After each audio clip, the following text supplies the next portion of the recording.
For EP, climbing walls and handholds is our business, but that's really not why we're here. We're here to enrich people's lives and introduce climbing to the world.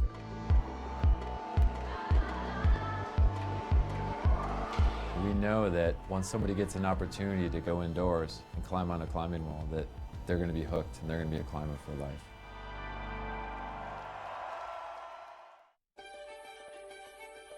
Hello and welcome to Chamonix in the Rhône-Alpes region of France. We're here for the IFSC second lead and fourth speed World Cup of 2014.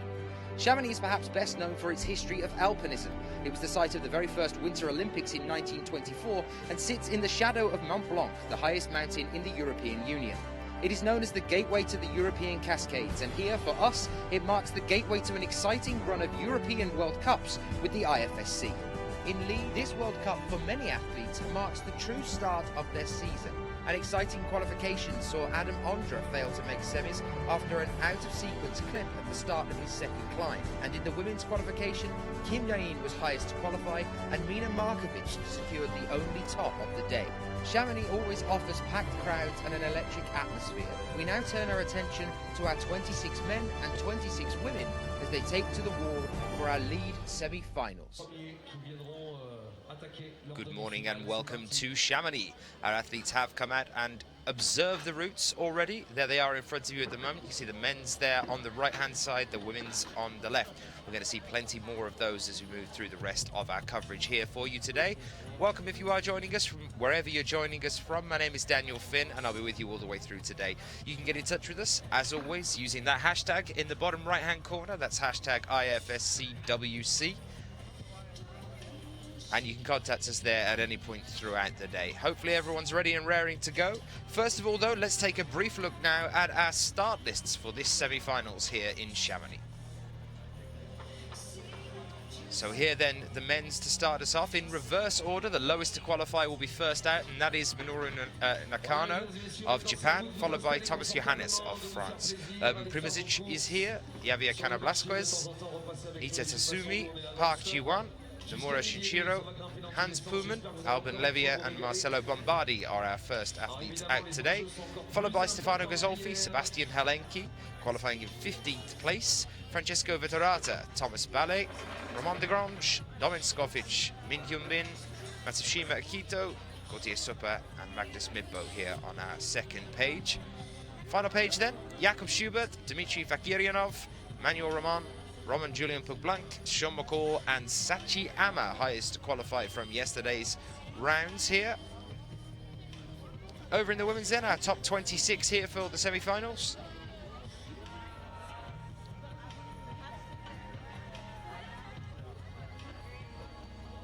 Evgenia Malamed starting us off, followed by Nolan Berthier, Celine Supers, Katja Kadik, Alina Ring, Nikki Van Bergen, Julie Shanadi, Barbara Bakker, Ellen Janiko and Manon Ili.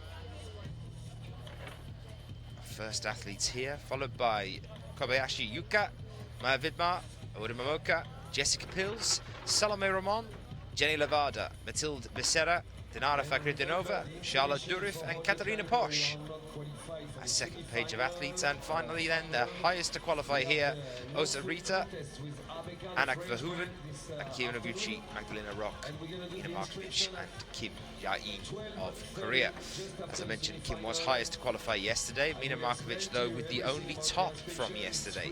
And I know the route setters have made things a slightly bit easier run of events for us today. The routes are not quite as difficult as they were yesterday. We're still looking to see a good split and a good divide in our athletes as we start here. Time now then, just before we get started, to have a catch-up with Vincent, one of our IFSC officials here, on the history of Chamonix and the competitions.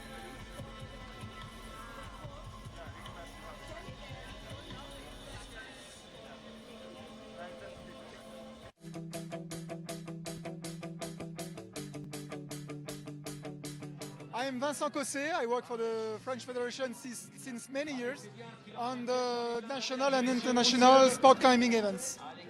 Vincent, talk to me a little bit about this event and its history with the IFSC. Well, we are here in Chamonix since many years now.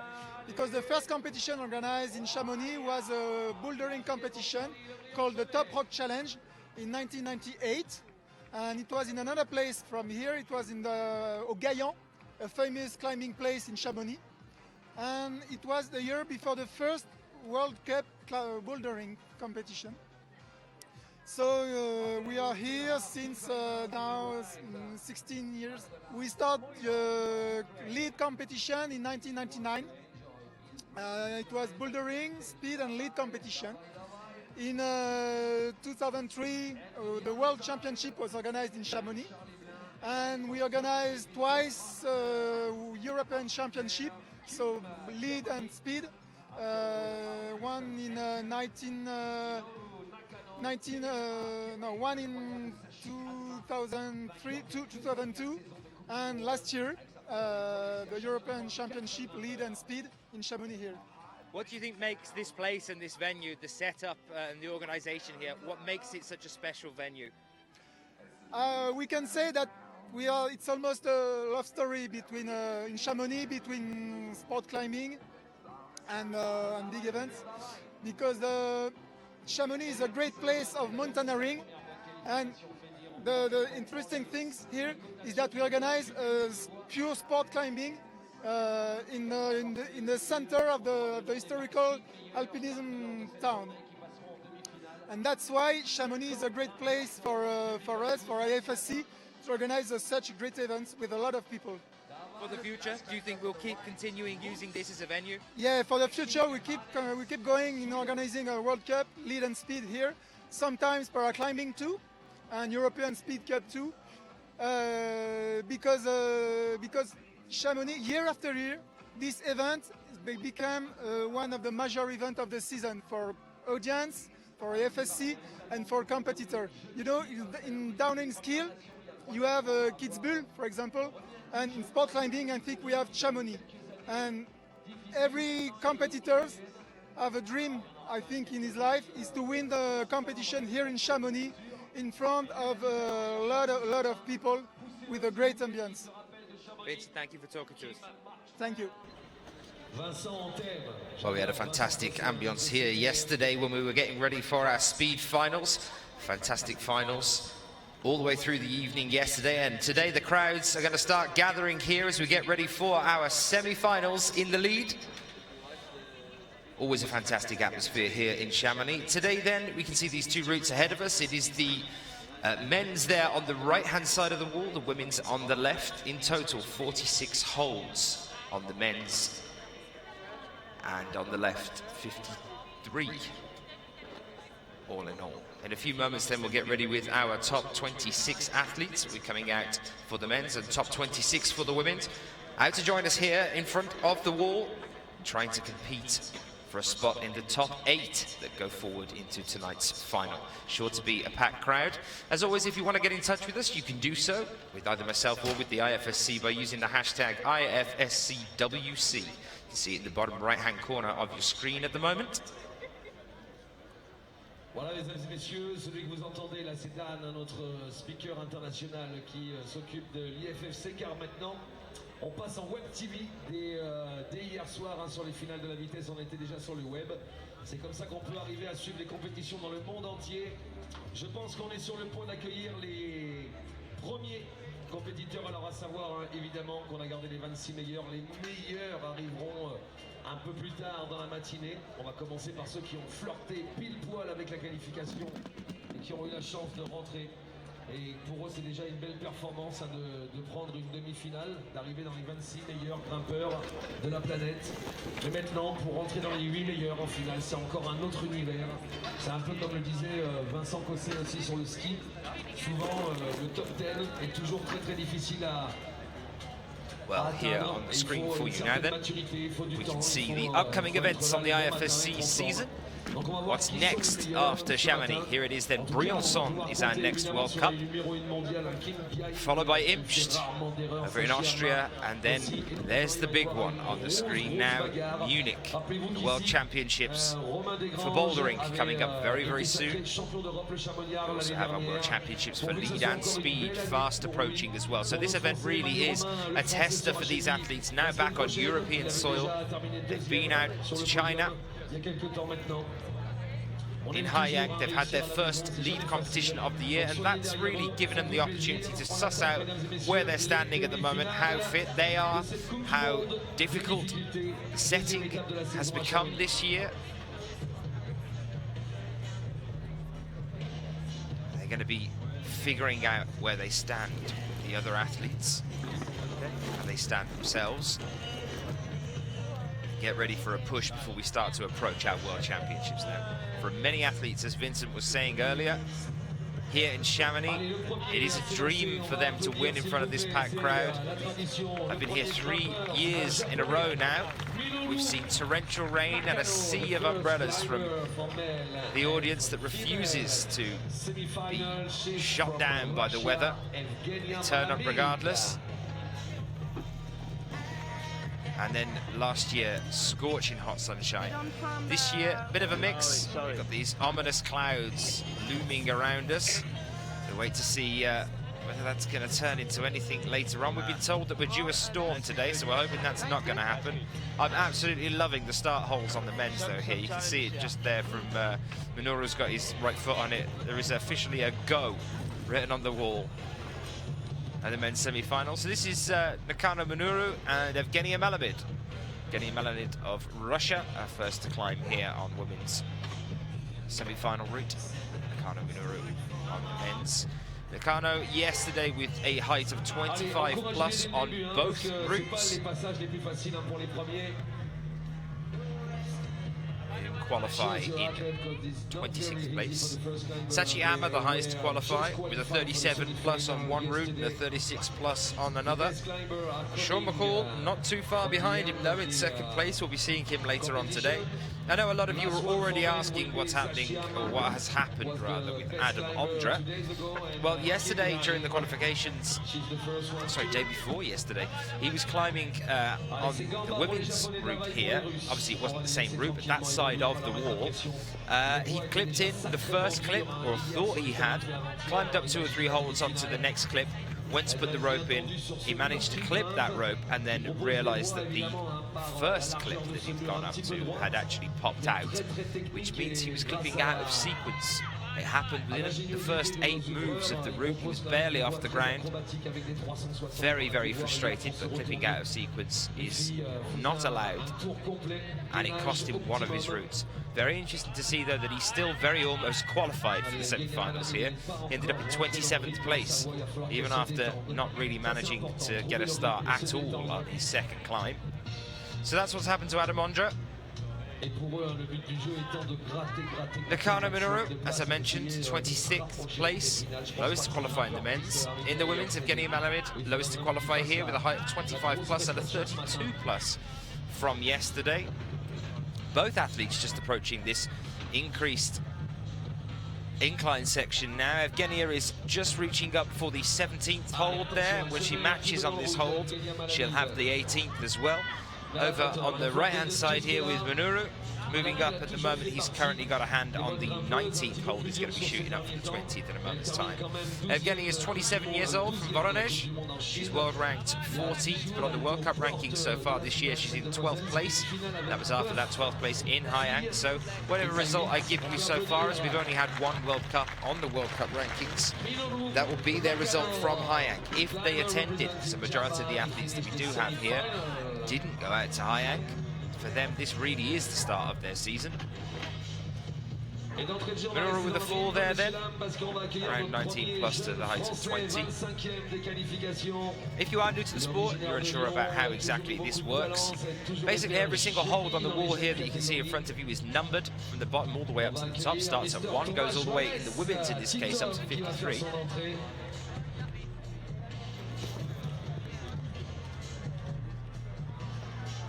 And the athletes are trying to basically get as high as they possibly can. It's climbing as you would expect it to be. It's why it's often called trad climbing. Ropes clipping as you're going along, trying to get as high as you possibly can. So 53 holds here on the women's wall. We also have something called a plus, and that is when an athlete has secured a hold. So for example, right now, we can see Evgenia is on the 31st hold. That one there on the left-hand side was the 31st hold. It's the 32nd. You can see just into the niche there, the apex just above her on the right-hand side. Now, where she's at the moment, she's taken the 31st hold, which is there in the left hand. Now, if she moves now to the 32nd but falls, that will show positive movement from the 31st hold, and that will give her a height of 31 plus. If she manages to take that next hold, her height, like now, that will give her a 32. Again, if she falls now going up, that would be a 32 plus. She's now on 33. If she falls now, moving up with positive movement, that would be a 33 plus. So we have these pluses to help divide the ties a little bit better as well for us. Helps us divide our athletes a little bit more. We do rely on count back. We have a good result on our count back from the qualifications. Count back to a previous round helps us divide the athletes. There we are, then that was a pop towards the 37th. It didn't look really like she took the 36th, actually. It looked like she tried to bypass that straight to the 37th, but it should give her a height of 36 plus. Not bad on a start there for her. Thomas Johannes then for France here, moving up now, just taking the 12th and now 13th hold here.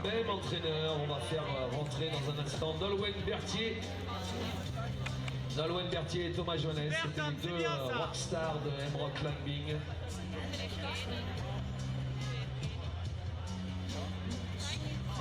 There you can see, not too high at the moment. Thomas only just making a start here. Any questions you guys might have throughout the day if you are new to the sport, if you're not familiar with this discipline of climbing, or with climbing at all in general, if you have any questions at all, do get them into us. And give the IFSC a shout out as well, they do love to hear from you. You know where the hashtag is, bottom right hand corner of your screen. It'll be popping up sporadically throughout the day. So our second French athlete out there then. We've got a pair out on the wall at the moment.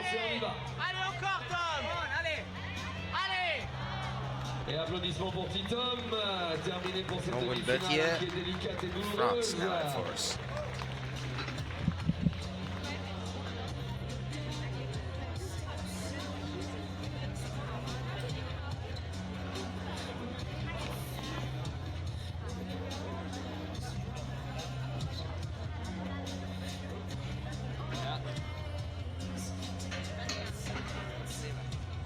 So Thomas Johannes, unfortunately, an early fall there for him. Nolwenn Berthier just making a start here then. She's on the 7th hold with the right hand, you can see there.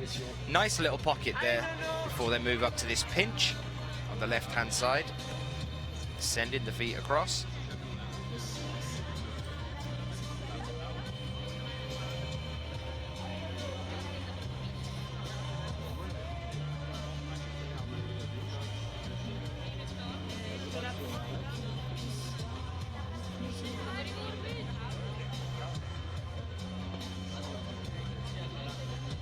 Allez, de l'autre côté, troisième grimpeur à faire son entrée lui aussi. Beaucoup de talent, une frappe pour l'équipe slovène, representing Slovenia. To the right, big applause for Urban Primozic. Shout out to some of you joining in with us then. Moika's back, as is Katie. I know Moika was very disappointed at the end of the bouldering season, but hopefully we can do something for you here with the lead, as Urban Primozic takes to the stage here now in the men's for Slovenia. Nolwenn Berthier still fighting away here. So hello to both of you. Hi to Cam as well, that's joining us from Oz. Du monde chez les garçons, Jacob Schubert qui l'a remporté, Shell McCall, le Canadien qui terminait 2, notre Français Super Gauthier qui prenait la médaille de bronze, Romain Desgranges, le champion d'Europe en titre, finissait 4, Yun Bin-min, le Coréen, finissait 5, Domen Skofik, le Slovène 6, Kizolfi 7, et Kore Naga Keishiro, le Japonais, finissait 8. Urban, quite a history as we lose no one here. Quite a history for Urban on the IFSC circuit. Traditional Slovenia representative. Used to seeing him out here on the walls. Making a start now in his semi-final climb. Yesterday, managed a height of 26 on one route and 25 plus on another. I keep saying yesterday, it feels like it was yesterday. It was 2 days ago, so these guys have actually had quite a big rest period in between then and now. They've had time to gear up again. I was speaking to Sebastian Helenki actually on the first day, the qualifying rounds, and he wasn't too well at that point. Felt a bit under the weather, but with 2 days rest. Hopefully these guys have all geared up and they're ready to go again. Be feeling comfortable, rested.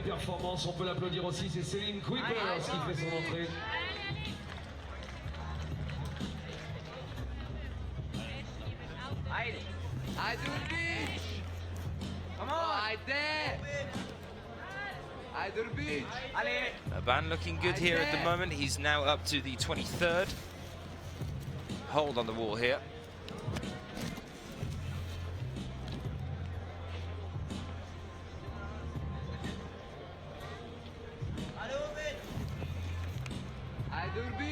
About 22 years old from Kran, currently living in Skopje Yaloka. You can probably hear Domen in the background screaming at him from the ground.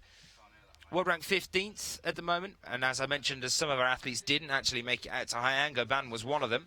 So this really is the start of his lead season here.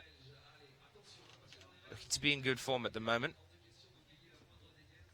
Celine Supers of Belgium now next up on the women's wall, just making a start here as well.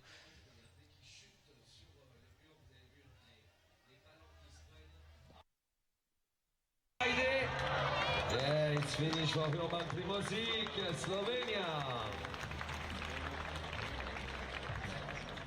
Urban down, but with a good effort here in the semi-finals.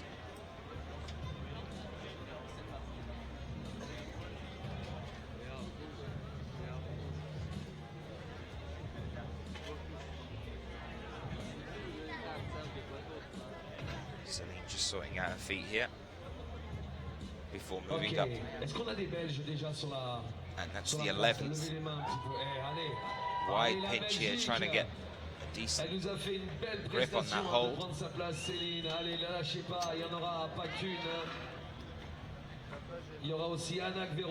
This is the 12th and 13th, which she matches. She's actually bypassing that one entirely, going up to the 13th. And that's the 14th here as well.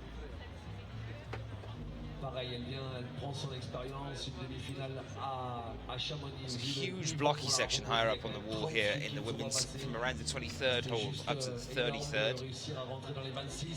Nice little bouldery section on the wall here.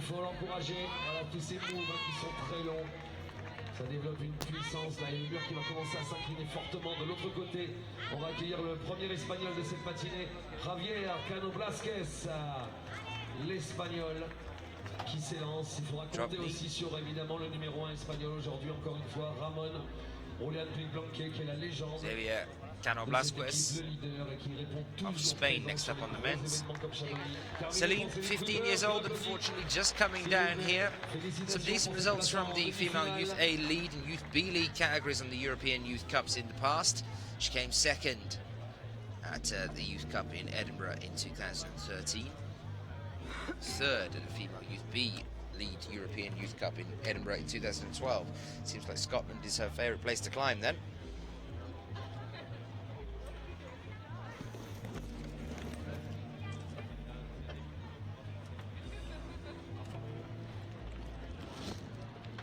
Alors, mesdames et messieurs, vous avez le stand, hein, tous les stands de nos partenaires, le vieux campeur, ils sont tous présents. Vous avez ABK qui a posé sa tente, la vallée du Trien, l'UCPA évidemment, le PGHM qui vous propose aussi tout son merchandising et toutes les vidéos qu'ils ont pu créer dans l'univers du sauvetage. Vous avez Custom Graphique, 74 sprinteurs avec Nikos qui est le meilleur marqueur d'événements. Well then, joining us now as we get started and underway with our day, and just to tell us a little bit more about what we are to expect in the semi-finals here is our chief route setter here, Adam Pustelnik, who is with us to discuss the routes in front of us. Adam, how are you this morning? Good. A bit stressed as usual on the semi-finals. You know, the things are happening in the qualifiers, and you get a little bit less of the nerves because you can try out things. There's 26 to qualify. Now we got to select 8 of them, and we're hoping for the best, you know, as usual. But you've seen it before in the qualies. We planned on having these routes throughout the competition, following the style of being hard, you know, not easy all the way. And I think they've already know what to expect a little bit, not to expect going really, you know, super high very easily. They expect from the very beginning to climb well, to struggle, to fight. You know, this is quoting our friend route setter Christian Binhammer. This is not a children's birthday party, it's a World Cup event, you know. You've got to fight for the best place, and it starts quite low for the men. For the women, you could see Evgenia going up quite high, but Evgenia is one of these competitors that, you know, would be in the finals, would fight in the finals, so she got quite high up. The rest of the girls, you know, they have to already start trying to get a really good lower than in the qualifiers. For the men's, the route, the style of the route is very much in small holds, really crimpy holds. You see the very beginning, which is with the mark go and then it goes a little bit, the first 5 draws, technical but quite easy. But then from the two, how do you call them, frames, like the windows, you don't almost see the holds. This was our idea, to get a section where the public would maybe not even see where they grab them, how it's possible to grab them, but there is very small things to follow. And in fact, from these two frames, that's where the route starts. That's where it starts being hard, and that's where you start getting a bit pumped. We could see the first competitors pouring around 19, 20, and then around 25, 27, and 28, this is where it really begins, and where if you're planning to be in the final, well, you gotta be quite fresh still there, because the next parts, that's where you're gonna be fighting, and that's where we want them to be fighting. And of course, it's not that we plan on everybody falling low. We want high routes, but we want routes where they would go up high to the top. The only difference for me as a chief route setter with this competition is that from the setup of putting up these routes, I was thinking, hey, I want them really to be hard. I want them really to be hard, and you know, even if they don't make it to the top, if they make it very high up, I'm very satisfied with this. So far, it worked like this with the qualifiers. With the women, it worked better than with the men because we had exactly one top on the green route. It was like if you look right now at the general results, that's you've got a split, you've got everything split it out so far, and it's not just for the safety of competition, thinking maybe one of the rounds might not turn out because the weather is as it is. It's not for our safety, thinking, hey, you know, maybe we'll have some ex aequo scores and we'll have to do the count back. It's for the competitors, it's for the public to see that each round you can definitely see who's the winner. You know, that's what I tried to play with the team, and I don't know. What do you think, Daniel, about it? Well, I think you've definitely secured your spread that you need at the qualifying rounds. You know if you're going to go back into count back now that you've got your division that you need. So for the semi-finals, I suppose the pressure is kind of off you a little bit. It's not as intense as it might have been in some cases if you'd had multiple stops in the qualifying rounds, for example. On this one, you were saying just a few moments ago that on the men's, that really around these 2 triangles here is where this route really begins. So you've got a relatively kind of like a warm-up section up to that point until you're into that overhang. So have you done a bit of an easy section for them? I'm loving the go, by the way. That's probably my favourite feature on this wall at the moment. I'm loving this start. It's fantastic. Just by the observation right now, we thought, hey, that's probably one of the few competitions where they can really touch so many holes in the start, you know, to check them out. But it's a relative warm-up, but it's a very technical warm-up, you know. You don't expect this to be like a 6P warm-up, no way. You know, this is, they already have to climb there, and even though it's a warm-up, it gets you done a little bit. For the women, you know, the places where you set these blocky 2-3 big volumes, that's more or less where it starts getting really harder, and that's I can where see we this being very, very tense on their shoulders around this point here. I like it as well with putting up. One of the things with putting up big holds like this is that the sequences, they're not so easy to read, you know, and that's one case with hard routes as well. When the sequences, they're not easy to read. With the flash qualifiers, they see everything. With the onside semifinals, it's going to be harder for them. And furthermore, what we know from the competitors, when sequences are difficult to read, hard technically, and you have to focus on them for a really long time, because it starts like halfway up the route until the end of the route, where you have to really focus on your feet very much, where to place them in which sequence exactly. It's tiring for them to stay mentally focused on this, you know? That's where you begin to make mistakes, and I find it nice. It's an important part of climbing to stay very well focused to what to do with your feet. So I hope this will give us a good split as well. You've also, it looks like the start of the women's has been a little bit more technical, a little bit more tricky than the men's as well. It looks like you've kind of started a bit more head on with the women's than you have with the men's. Is there a particular reason for that? Is that because you had the top? No.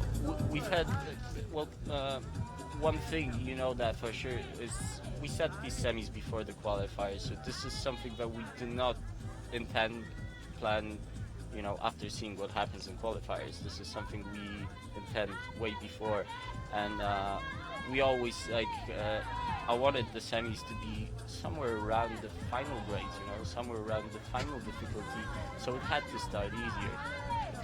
It had to start earlier, not easier. It had to start earlier on, and that's as well because in this round you see the women climbing on the left side. The left side has the roof part, the overhanging part, a bit longer than the right side. This is the parts where, for women, if you do things which are just too athletic, too physical, too much on biceps, that's where you can get tight scores, and we don't want this. So we need to start a bit earlier on than to let go a tiny bit through the roof section. So in fact, this middle part, which in men's it's already really hard, and where here we can really focus to get that, like pushing it a lot. For the women, we have to let them a little bit go, because it's going to be anyway hard, because it's just the degree, like it's just the overhang of the wall which makes it hard. So as a chief, do you spend a lot of time watching the other events and what other setters have done, the other chief route setters, to determine what kind of shape the athletes are in, or is it more of a trial-based sort of thing when you get them here for the qualifications? You know, as a chief, this is my job, is to know the level, and my job is to keep on, you know, finding new ways to be creative a little bit with this work all the time. So I've watched all the events, you know, this year, of course, and I've talked with many chief route setters, and right now in this competition we have a team of Jan Spranek, Remi Samer and Marcin Szołek, and Marcin, he's been working on 2 bouldering comps so far. Remi, he was on many comps and watching all the bouldering comps as the coach for bouldering for the French team, and he's been setting Hayang 2 weeks ago. With Jan, we've been setting Briançon before. You guys have got a history together. Yeah, exactly. So of course we have to do. I want to know this. You know, I treat it as a part of my job to get as much information as I can, and to find as much, you know, creative part of it as I can. Watching the bouldering comps, there's been only one lead comp so far, and I don't know if there's a replay even of it. Hayang, yes, there will be. So but I've watched it, and this was mostly to see a little bit the level. But for the part of what we can do, how we can make it attractive, I watched all the bouldering comps, and yeah, you know, like I'm working right now full time as a grid setter, so this is just my job. So just to surmise what we were talking about earlier then, so for the men's it starts off relatively intense from the very we've had both routes here from the beginning. We said that this is more of a kind of like a warm-up-ish section, although it's not really, up until the triangles on the men's, and that's when the route really starts to kick in. From the triangles on, we're dealing with crimp sections. All the triangle sections up until the roof. The first version of the name was Gillette, you know. Gillette. The Gillette. The shaver. Yeah, the shaver. The holes are they're small. They're small, and they're small, but they're very in-cut. You know, that's why they're really in-cut positive. So thankfully, it's a bit warmer than it was for the men's qualifiers, and now they don't get so flash pumped with these small holes. But this is very small. Then you get to the roof section, to the exit of the roof, because they don't really climb in the big overhang, and it's still on small holes up until like 31, up until the number of 31. Then there's a small section of relatively bigger, a little bit more slopier holes with a tiny bit complex section around 35, 36, and the finish is basic, much more basic than the lower part of the route. It's to get the best climbers will get there, ease off a little bit with the complexity of the climb, but just to get them, okay, now you do the last clip, from here on, fight, you know, don't think about it anymore, you have the feet where they should be, just keep on climbing fast, and it's small holes, again, in-cut, small holes, until the last jumpy move. Would you say a relatively athletic finish then for the men's if they're It's at not that athletic, stage? it's strength. It's strength It's and endurance. just power at that point. Just power, finger power. And hoping that they've still got it after they've gone through the rest of it, Yes. yeah? So, okay, we're going through a huge crimp section in the middle of this one up into a power finish for the men's. It really kicks off from the double triangles. Style. Sorry, Dan, it's a very definitive style, this route, you know. If it fits them, it's gonna be good. If it doesn't fit them, I hope it fits them. Let's just stick with this.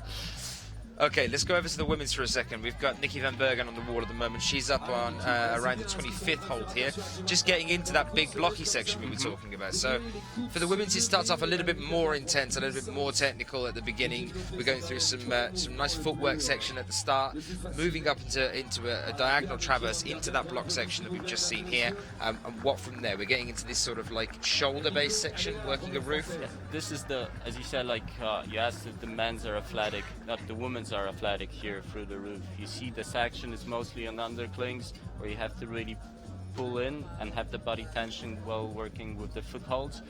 Then just the exit of it, it still keeps this tension spirit, let's say, and as you exit it, you begin a section which is all this upper part of the wall. It's a little bit more simple to read, and it's mixed a little bit. Some of the holds, they're a little bit more slopey and they're a little bit more pinchy, and then the next you again get a section of like crimpy things, more woman-like, but they're mixed together, so we not get exactly the situation where women just climb all the time in one style, in their preferable style. They have to mix in between, and we have to check how much they will work with it. But it's, as we've said again, power section, athletic section through the roof, and then after all this rest part is we see how much they are still left with, a little bit more dynamic, so harder for women. They have to be, how do you say, more committed with the moves, decide much faster if they're gonna go for the move. And this is the part for the best, I'd say, you know, to really see how much they can fight with, and switch off the idea of like taking every hold secure, safe. It's a little bit more of a risk at the top there. They've got to be able to be committed to go for that risk and also have enough energy left over to maintain it. You know, we want to, as I've said, the team is mixed with guys who do blocks as well, do bouldering as well, and we want to get a little bit of this. We want to mix this, this style of bouldering and try slowly introducing it into routes, and try slowly Men, they're quite used to it, but women, to get them accustomed to the situation, that you have to be taking on risks. And if you want to climb really at the top, you have to be fast, decisive with your next moves, especially on the upper parts, because I think the level of these routes, it's not that it stays all the time the same. Closer to the top, we want to be pushing it a little bit more. So we want them really at that part to push and go fast and just get to the next hold, try to keep it directly fast to the next one. Perfect. Well, thank you very much, Ad. If you guys at home are liking what you're seeing, just a reminder that Adam Pustelnik will be back next week at Briançon, working on the team with Jan Zabranik. Now, Jan will be chief there, but you're going to have a bit of a switch around, right? Yeah, we've had already our switches, and yeah, it's. Do you get does he get like a cap or something? You have to take off. No. We just look at the watch and we say, okay, Jan, you've got 5 more minutes when you're the chief, and it's me. Okay? So you just boss him around as much as you can in those last 5 minutes, yeah? Go and get me a coffee. Thank you, Daniel. Thanks, Ed. Okay. Nice to hear from our chief. So here we are then with Julia Chianodi on the wall then.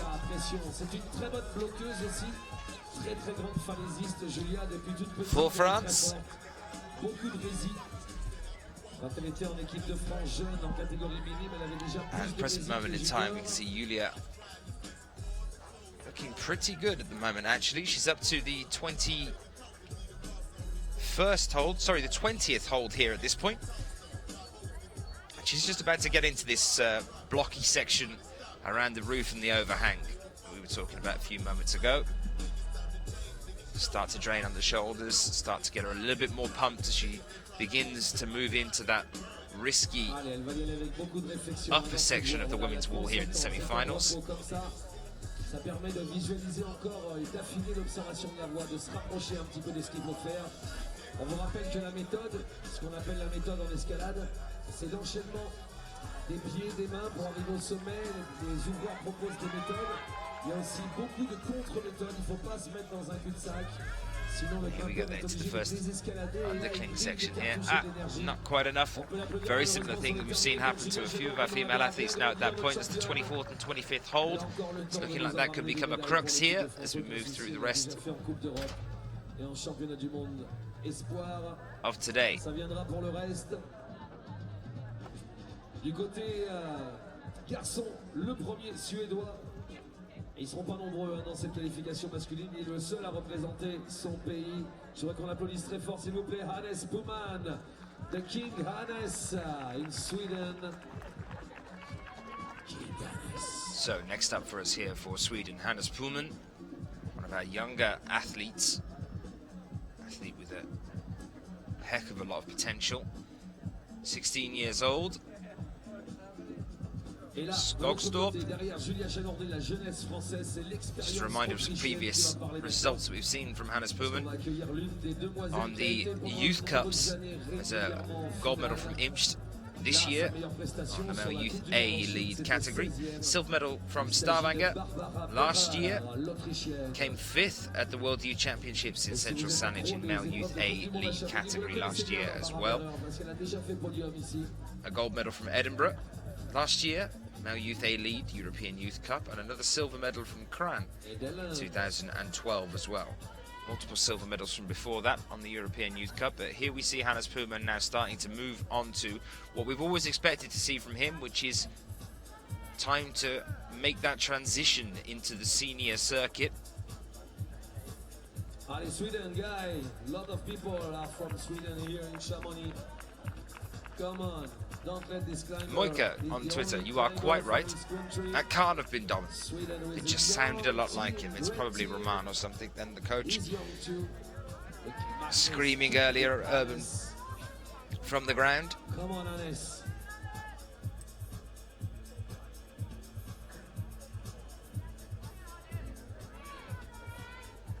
So Hannes moving now then into the real start of the route here, according to Adam Pustelnik. This is where it's going to get really tough on him.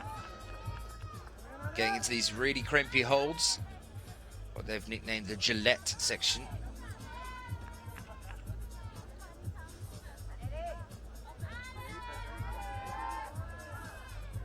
Moving well here though.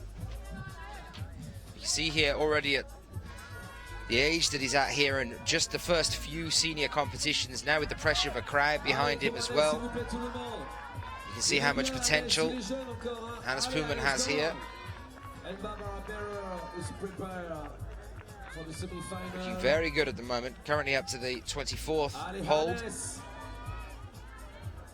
Struggling a little bit here, trying to figure out where to go. Really fighting now at this point. That's the 25th hold there. Now what he needed to do is to actually move across to the right a little bit more. He was trying to jump up there and there was actually nothing ahead of him. It moves over to the right hand side a little bit. He needed to send up the left hand onto 25th. Get over to the right to the 26th and then start moving up onto the traverse. Just having a look at that now, but very decent effort from Hannes Poelman. And now with Barbara Bakker over on the women's route.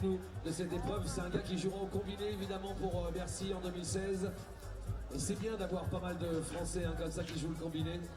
Il va aller mettre la pression à Sean McCall, il grimpe à Massy, donc il a le temps de s'entraîner sur cette voie de vitesse. Le temps, on ne sait pas, mais en tout cas l'occasion. S'il vous plaît, mesdames et messieurs, notre Français qui va faire son entrée. Alban Levier, tout simplement. There's Barbara and her sister, the two Bakkers, both very well-known athletes. Barbara with a little bit more experience than some of the other female athletes that will be here today. 35 plus and a 33 plus from yesterday. Her results, as we welcome Alban Levy here as well. Out here on the lead wall. Did very well recently in Laval. Now have him on the lead wall here. Last year was our European Championships that was held here in Chamonix. It wasn't a World Cup, it was the Euro Champs.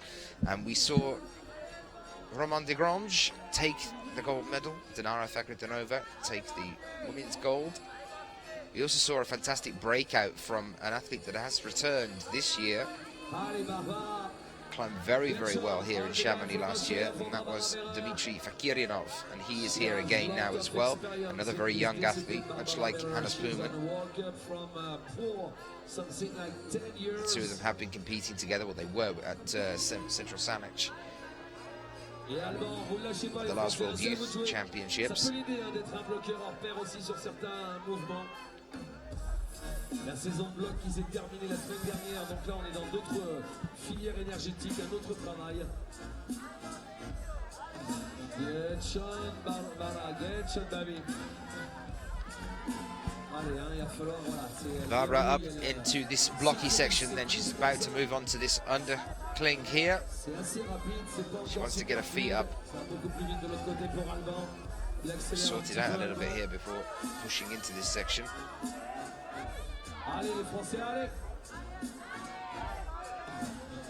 There we go.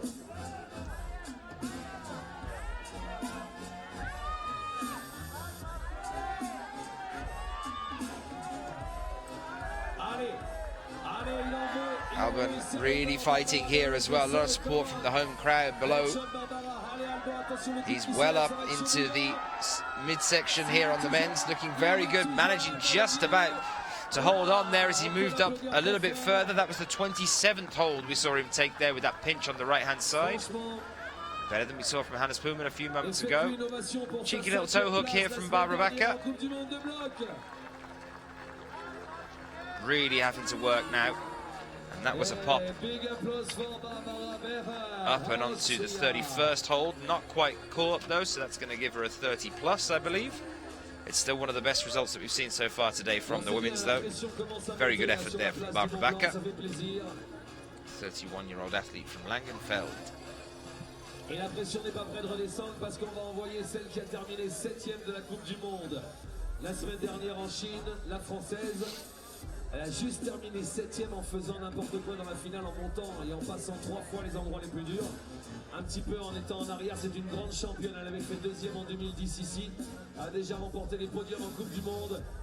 Je vous demande d'applaudir s'il vous plaît.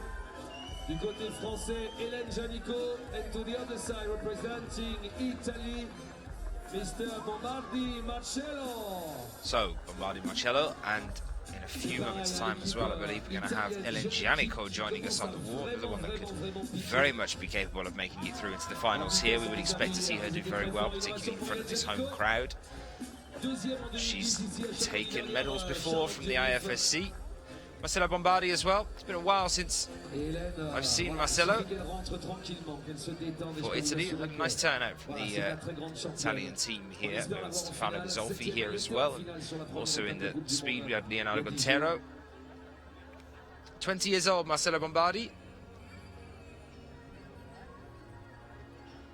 And Marcelo Bombardi was not in a semi-final last week in China. Donc il a déjà fait sa belle prestation de venir rejoindre ici les 26 meilleurs. Die for Marcelo, die. So both athletes about to start approaching this increased incline section. Welcome to Chamonix.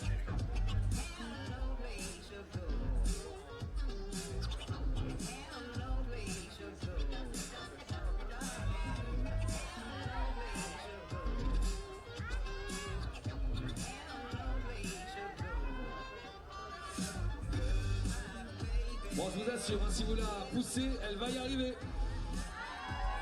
Regardez déjà, voilà, déjà l'entrée dans la voie est très très bien. Attention, hein, les mouvements chez les garçons qui ont l'air, mais alors vraiment risqués dès le début. Marcelo now into the first triangle. This is where it's really going to start getting tough for him. Hélène, fantastic set of results with the IFSC. Qualified yesterday with a 28 plus and a 38 plus in 18th place. So relatively low for Hélène. 20 years old, world ranked 6th. Currently on the World Cup rankings so far for this year, she is 7th. That was after that 7th place in Hayang just recently, the first World Cup of this year. Gold medal at Briançon, our next competition back in 2012. And a bronze medal at Briançon last year as well. It's definitely her favourite competition, but she was also 3rd here at the European Championships in Chamonix last year as well. We unfortunately lose Marcelo Bombardi. We're here now with Ellen Giannico, moving up to this undercling. She's going to sort the feet here.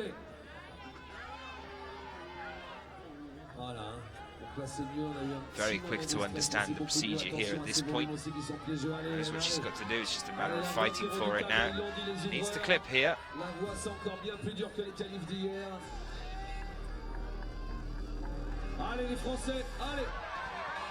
That's her now up onto the 28th and 29th hold. This will be 30th when she goes up for it. Looking a little bit shaky here now. Really having to turn on the gas at this section. And to the other side, just after Mr. Bombardi, the best climber representing Italy. Bypass the 30th, straight up to the 31st here. Now taking the 30th. 32nd just creeping into the top of her diamond-shaped volume here. Same one that she's on now. One more and it's 32.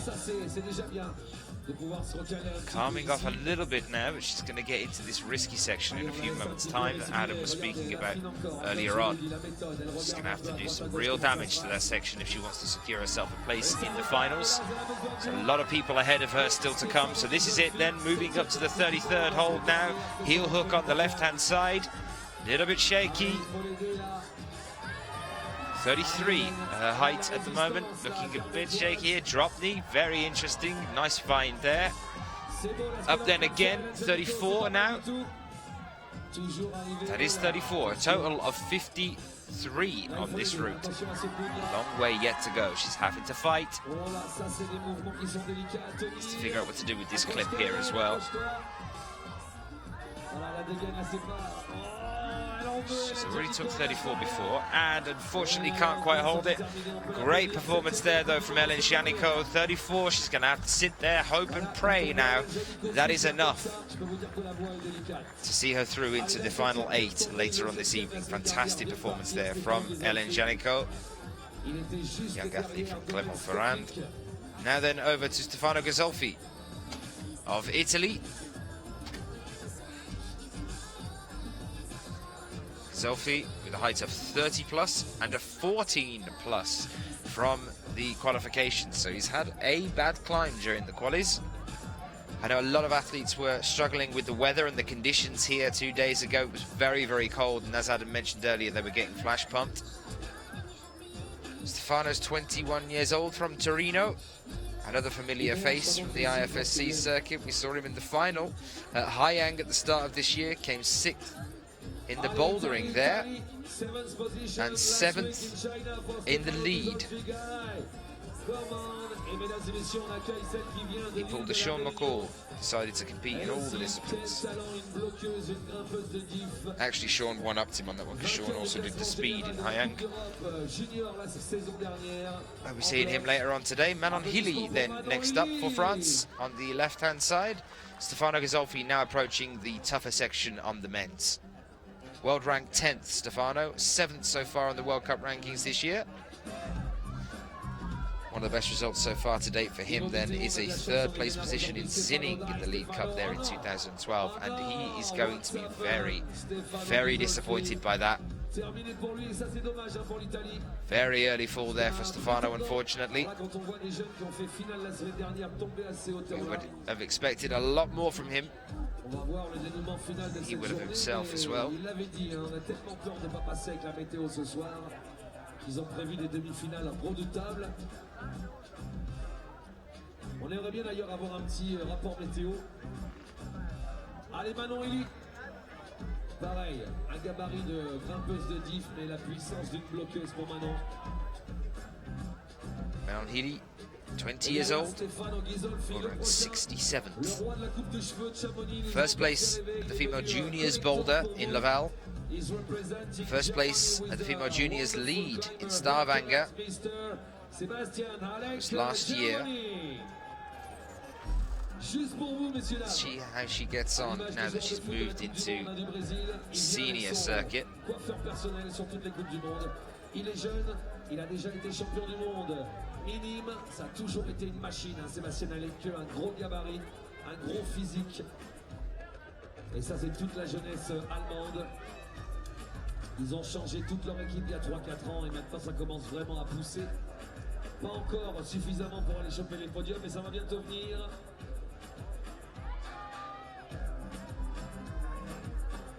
Allez, c'est parti pour Sébastien et on lâche pas Manon Hilly. Et on va pas lui mettre la pression non plus. La buvette vous attend, du chaud, du froid, de quoi manger, des crêpes, de la bière. Faites la fête et restez avec nous, on est ensemble jusqu'à 12h30. Vous voulez encourager Sébastien? C'est Get Shot, Sébastien, auf geht's! Next up then, Sebastian Halenke here for Germany, qualified in 15th place yesterday. I keep saying yesterday. It was 2 days ago. They have had a rest. Yesterday was speed. Wake up, Daniel. So Sebastian has had this rest now. Then he was feeling a little bit under the weather during the qualifying rounds, but says he feels strong this year, feels good.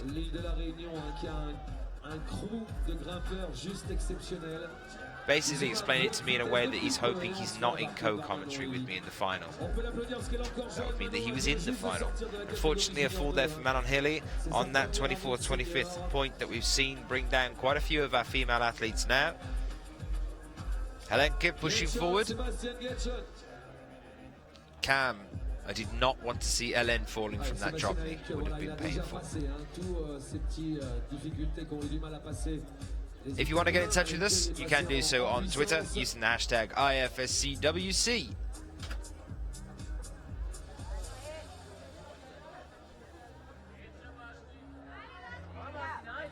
Si vous allez sur le stand du PGHM, vous allez voir Fabien Dugite. Wesh.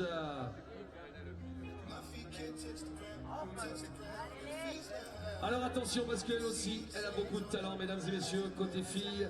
Applaudissements pour Yuka Kobayashi. Yuka Kobayashi, one of the best climbers from Japan. And she was in 8th position. And Katie's awarding the Sokolowska prize for best hair on the IFSC feed at the moment, and that's going to Sebastian Helenki. I've seen him with a gecko on his head as well. That was a couple of years back. That little ponytail he's got going on was the tail, and it had hands wrapped around his head. It was fantastic.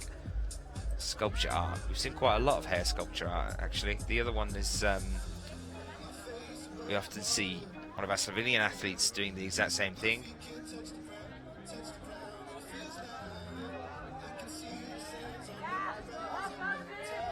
That was Jerne Kruder, we've seen with a hand on his head at one point. Don't know whether it helps. I suppose it's like battle paint, isn't it? Getting geared up, ready to go. This is another one to watch out for then on the left-hand side now. This is Kobayashi, Yuka Kobayashi. Sebastian's going to be disappointed with that. A bit too quick there by the look of things, moving up into that next move. Shake of the head from him. Yuka Kobayashi, 8e, Risa Ota, sa compatriote, 9e la semaine dernière en Chine. Grosse équipe japonaise, on vous l'a dit. C'était elle, le meilleur résultat japonais. Toujours été très fort, Yuka Kobayashi. Kobayashi, another one with a noticeable improvement over the last couple of years. Seeing her become a well-known and respected athlete here with the IFSC. She's 26 years old. She was in our finals just at Haiyang.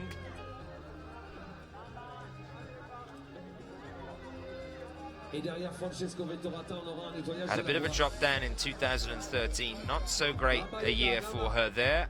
Good job, Sebastian, good job. Also competes a little bit in the bouldering, but the highest result so far to date is back in 2010 for her, second place at Zinning.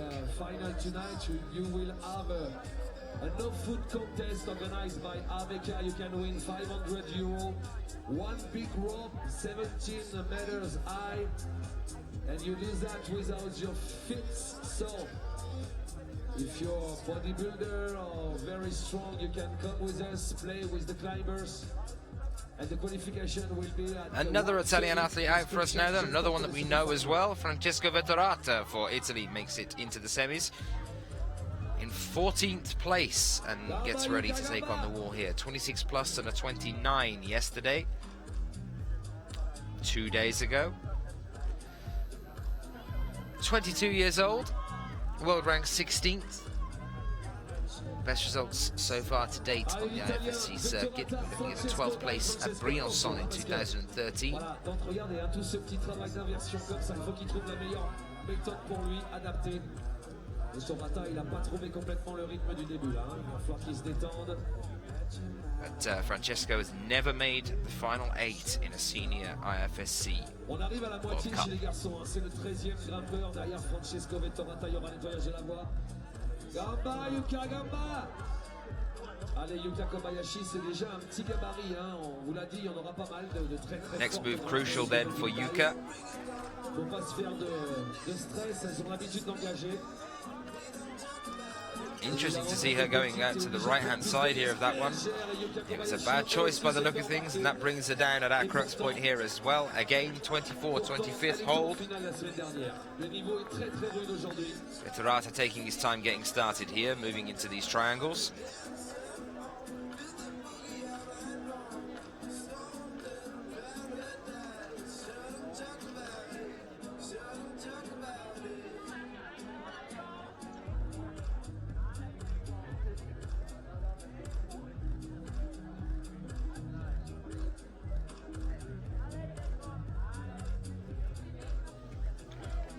Up onto the second triangle now. This is the 15th hold.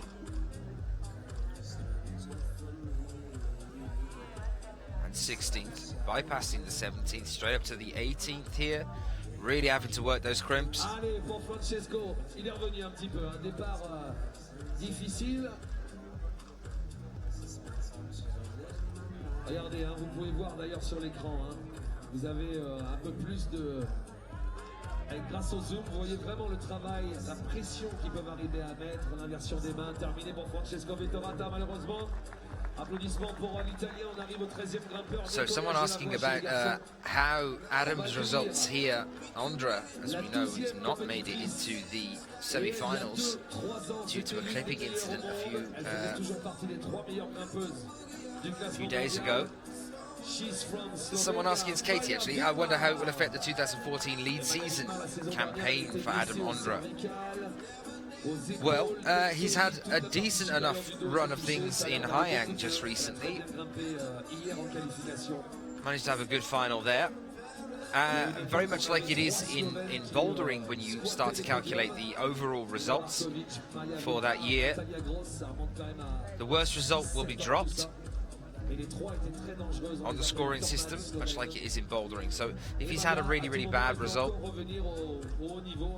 it can be dropped. I suppose it's more of a mental aspect than anything else for Adam, but he's got a lot of confidence, as you would expect from someone like him, so I can't see it affecting him too much. I mean, he had this a rage moment when he got down from the wall, as you would expect from any of the athletes, but I can't see it being too devastating for someone like Adam. Just unfortunate that he's missing out on this one, in the semi-finals, and only just as well. 27th place, even after getting, I think it was a score of 3 or something on the second route. He still managed to place 27th.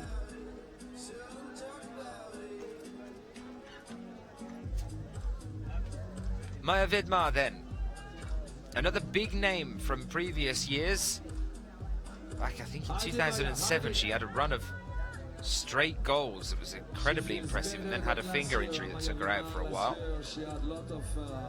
This is another name here with us now that could potentially make it through to the very top of the semi-final results, if not a push out of final. Not unheard of. Incredible run of gold medals in her past history. Definitely one to watch out for as we move through this competition. She was one of the stronger climbers. Pendant 5 ou 6 ans, elle en a gagné des épreuves de Coupe du Monde, elle aussi. Des podiums, elle doit en avoir plus d'une trentaine dans sa carrière, Maya Vidmar. On les voyait aussi, les Slovènes, des fois sur le then up to the 19th hold now, that's the 20th with the right. Allez Maya, Heide. Drop knee here for a clip. Looking good at the moment.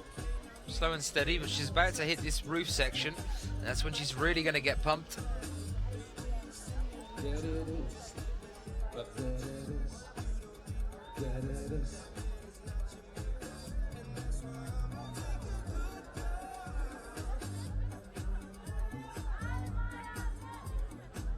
Allez Maya, c'est bien ce qu'elle est en train de faire Maya.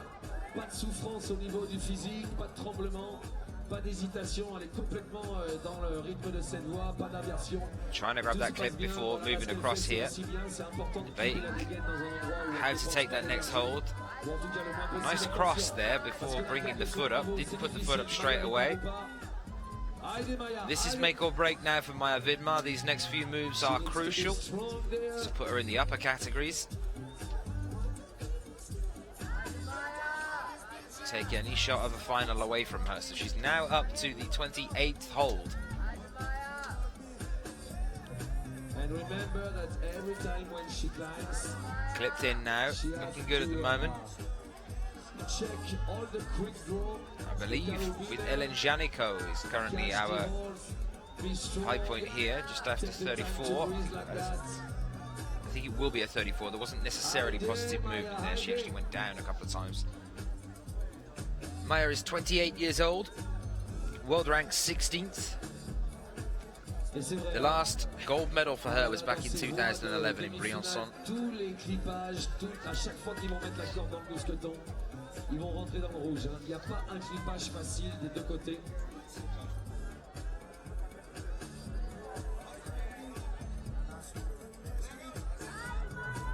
Allez, c'est beau ce qu'elle est en train de faire la Slovène. Ça peut être une des meilleures prestations pour le moment. On sent qu'elle a encore du jus. Heide Maya, Heide. So similar situation here, but actually now sending the feet over to the right-hand side. Different tactic to what we saw from Hélène. One that looks a little bit more comfortable as well. Ça aussi, toutes ces rentrées de genoux, toutes ces positions-là. Elle est bien, Maya. This is good. This is her up to the 34th hold now. This is her moving into the new high point, popping up again. She did take 36 and then move towards 37. I believe that'll give her a 36 plus, and she should be pleased with that. Just a reminder though guys, there are 53 holds here on the wall, so we haven't seen any of the upper section yet. That's all still to come. We start to move towards our athletes that were highest to qualify from our first round here in Chamonix. Weather's holding out, which is nice to know. Hopefully that's going to stick with us all the way through the rest of the evening as well for our finals. We were predicted thunderstorms. On va retrouver une japonaise juste avant le nettoyage des voies chez les filles. Et celle qui va faire son entrée, ça sera Momoka Oda, 11e de la dernière Coupe du Monde. Next climber representing Japan, Momoka Oda. She was in the 11th position last week in China for the first World Cup this season.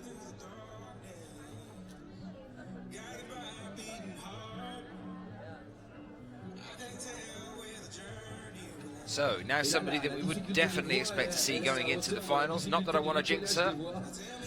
Momoka Oda over the past few years has become a very, very formidable force when it comes to lead climbing.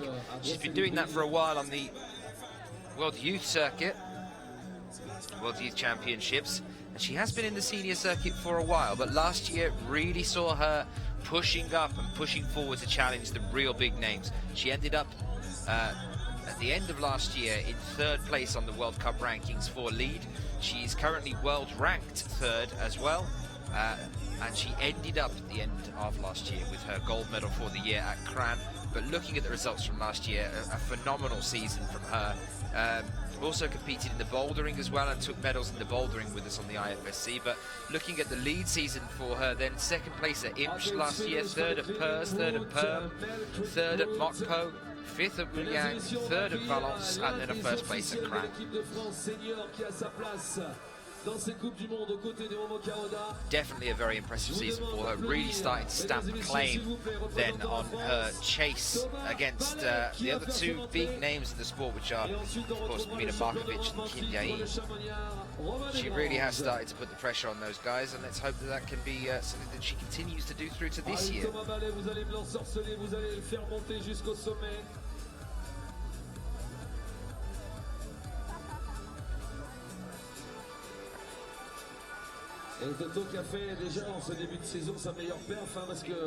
Just to keep you guys updated, the men's has now been cleaned, so in a few moments' time we should be getting ready to go with the next male athlete as well.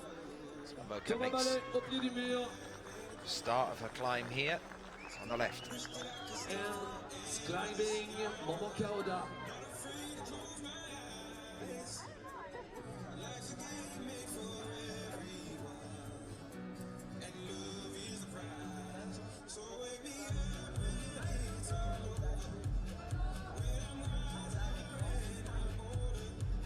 Allez mon boss la gamba.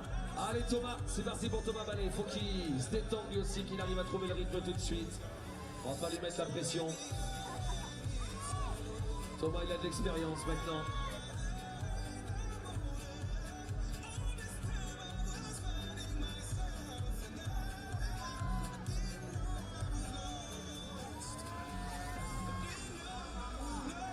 Momoka looking good here, as you would expect, as Thomas Ballet takes to the wall as well.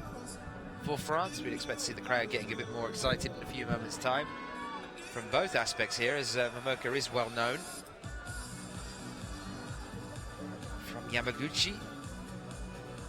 Allez, rappelez-vous que la voile est tendue, mesdames et messieurs, elle est difficile, elle est rigoureuse.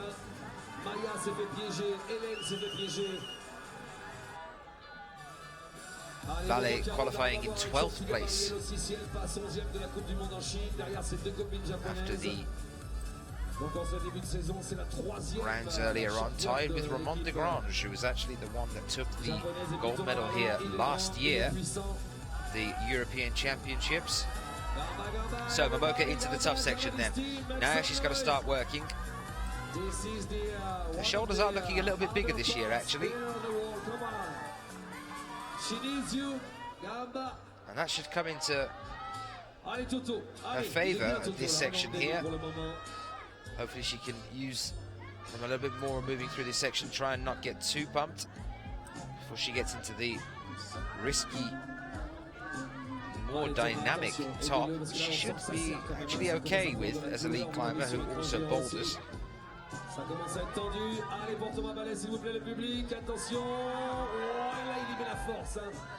Et quand on remonte la corde comme ça, rappelez-vous qu'elle pèse son poids. Hein. Ballet. Non seulement les clipages sont A few difficiles, seconds to mais catch his breath.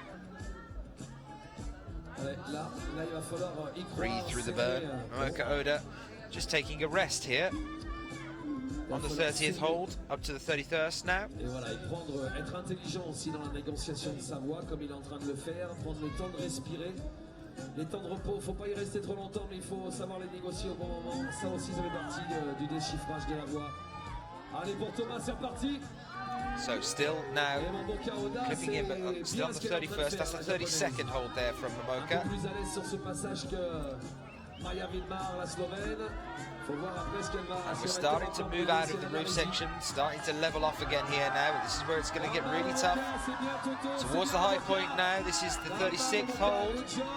Exactly the same as what we saw a few moments ago from Maja Vidmar. That's 36 plus. Bringing Momoka Oda back down to the ground. Unfortunately, still no top so far here from the semi-finals. And then we lose Thomas Ballet as well. They've definitely set us a couple of tough routes here in the semi-finals. Seront peut-être pas nombreux à pouvoir faire déjà, ne serait-ce que cette évolution. Alors évidemment, il y en a qui se rapprochent du sommet. Hein. Il nous reste encore des superstars. Moika, remembering the year that Maja Vidmar had that run of wins. On va déjà avoir un bon indicatif aussi sur le prochain.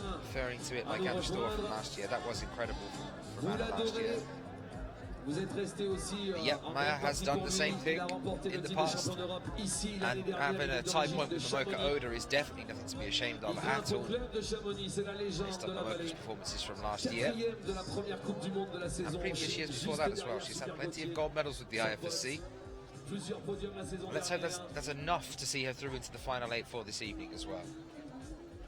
Let's welcome our next two athletes. There is Ramon de Grange, the champion from last year, lurking in the wings, getting ready to come out and take on this wall. A lot of expectation on his shoulders. This man won the heart of this crowd last year. They're going to expect to see some great things from him this year. Let's hope he can keep his cool when he gets up onto the wall.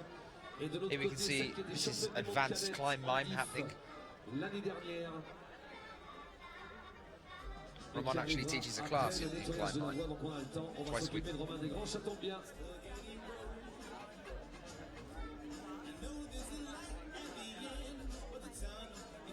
Il y a Fabrice qui va venir à côté de moi, il va me dire mais tais-toi.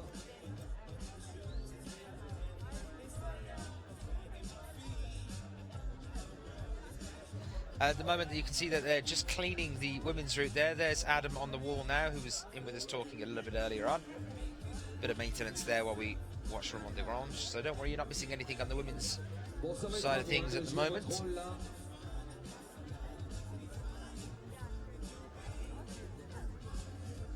It's nice to see Ramon de Grange in the spotlight. See how he's going to get on here tackling this wall.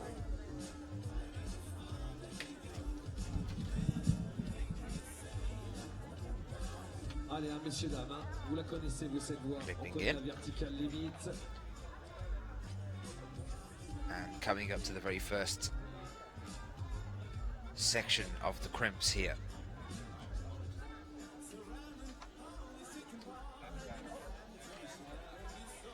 Allez, ouais, physiquement, il est... Up to the 14th hold now, Ramon de Grange. Il est juste très puissant, Romain, c'est un...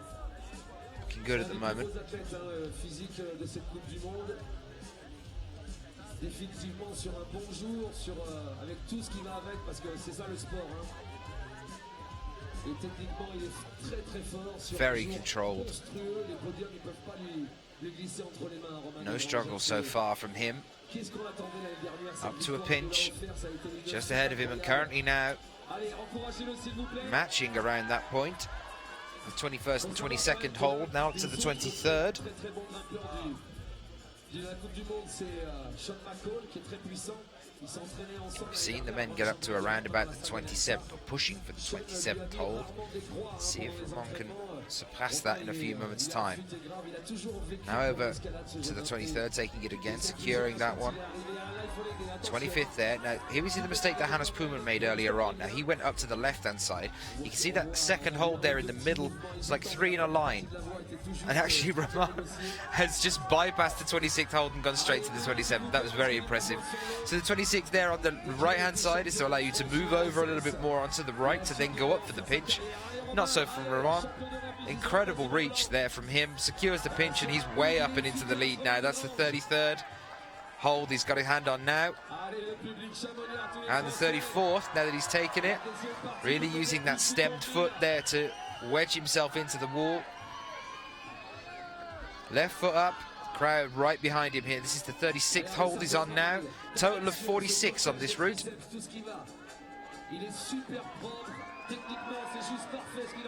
He's into the power section now.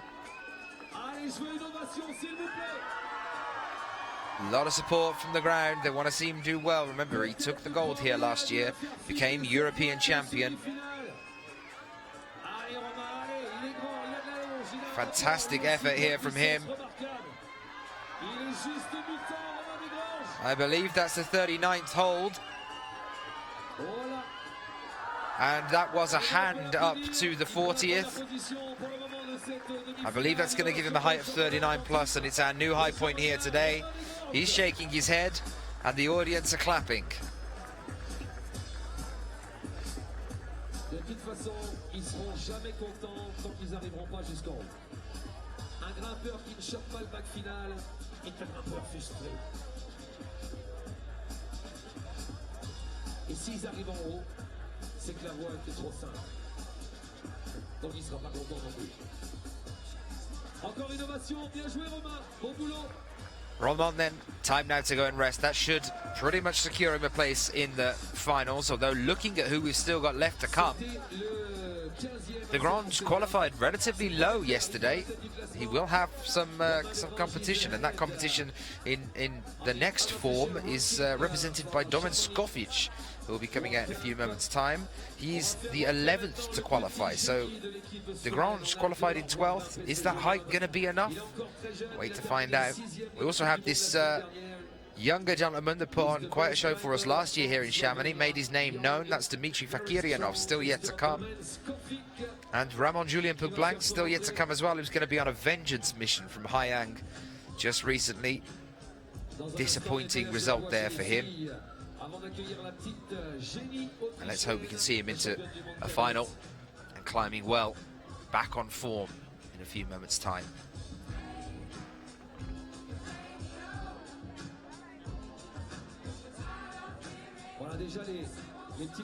There is Domen, who I assumed was screaming at Urban from the ground earlier on.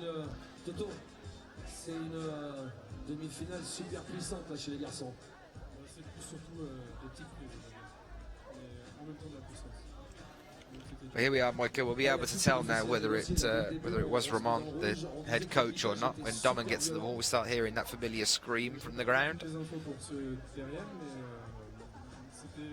The route setting team have finished cleaning the women's route here now as well, so we should be just a few moments away from welcoming back our next female athlete. Next up for us here will be Jessica Pills. Every time the smile with Domen, he likes to climb here in France. Domen, phenomenal athlete from Slovenia, incredible first few appearances in the IFSC over the couple of previous years. We're still climbing on the youth, but also competing and getting through to finals on the senior circuit as well. He's had a bit of an up and down run recently, a lot of problems with footwork, which has cost him a couple of times. Just slightly misreading the beta, sending him off on a disastrously wrong attempt.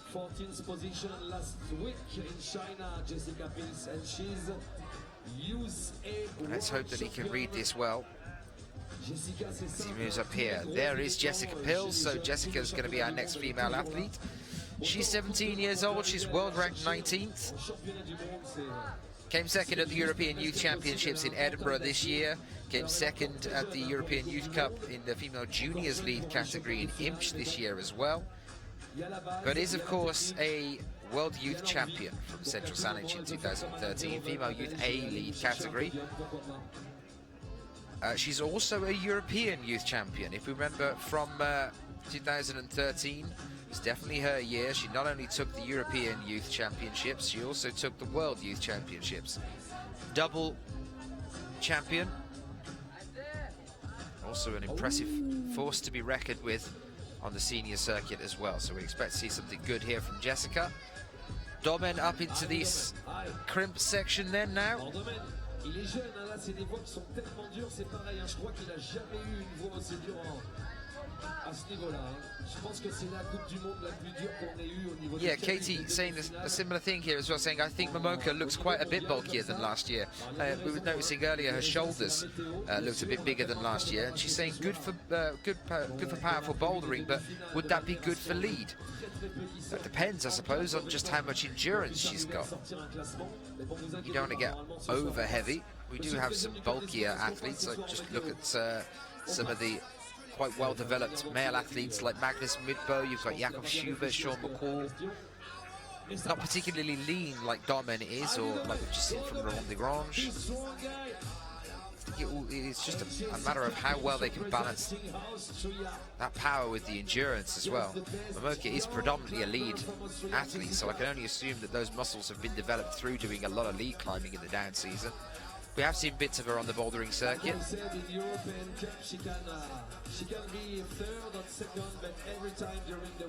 Not as prominent as we'd expect from her. And the other interesting thing, particularly in this competition as well, is that Adam was mentioning earlier, trying to combine the two disciplines a little bit more this year. You know, we have a dynamic top on the women's route, for example, which in lead climbing we wouldn't necessarily expect it to be too, you know, definitely not dynos, although I have seen one before.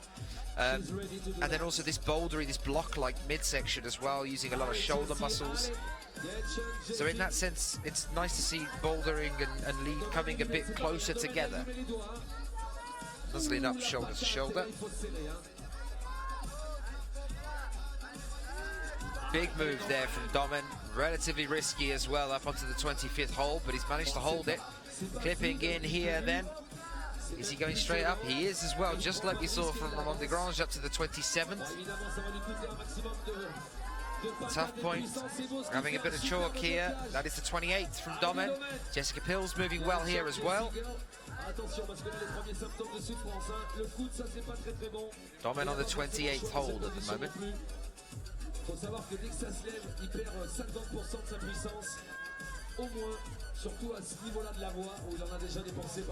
Jessica currently on the 29th. That is the 31st and the 30th taken with the hands using a heel hook here now. Domen trying to figure out where he's going from here. That's a big reach there.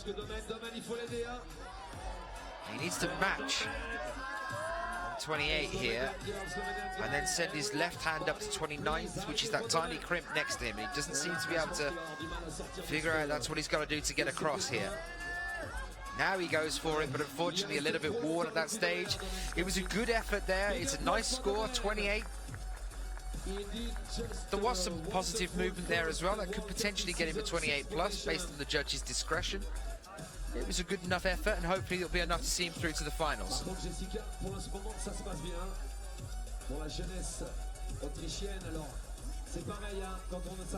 Jessica Pills then striking up with the right hand here. That puts her up onto the 33rd hold. 34th now. The pinch ahead of her, doesn't want to get rid of that heel hook. She's going to have to if she wants to progress. Up to the 36th hold here, and falling at that point. A good effort there from Jessica. Ready for our next two athletes to emerge. How's everybody doing at home then? Hopefully you're enjoying the coverage of today of these athletes' performances. If you are doing so, do get in touch with us. You can do so at the bottom right-hand corner. IFSC WC, we do like hearing from you. Any questions you might have, any queries, anything you might just generally want to shout at me from a distance, you can do so. Bottom right hand corner, IFSCWC hashtag on Twitter. Let us know where you're joining us from and who you're cheering for. Min Hyun Bin next up for us then in the men's, taking a moment to analyse the route before getting up onto the wall. Current standings then, these are our high points on the wall at the moment in the men's semi-final. Ramon de Grange, as we mentioned, 39 plus, very good score there. Thomas Ballet with 32 plus. Now I believe that with the updated result from Domen Skofic being in on this one as well, he'll actually now beat Domen up there in third or fourth place. But at the moment it's Urban Primozic with 28 plus in third, Sebastian Helenki in fourth with 27 plus, split with Alban Levier, who's taken fifth due to comeback, 27 plus. Park Ji-won as well, 27 plus. Hannes Boom with 25. Nita Satsumi in 24 plus. Francesco Vetterata and Marcelo Bombardi both with a 21 plus. Over into the women's then, Jessica Pills currently with the high point with 36 plus. Tied, would have been tied with Momoka Oda, but due to beating her in comeback, puts Momoka in second with the same score.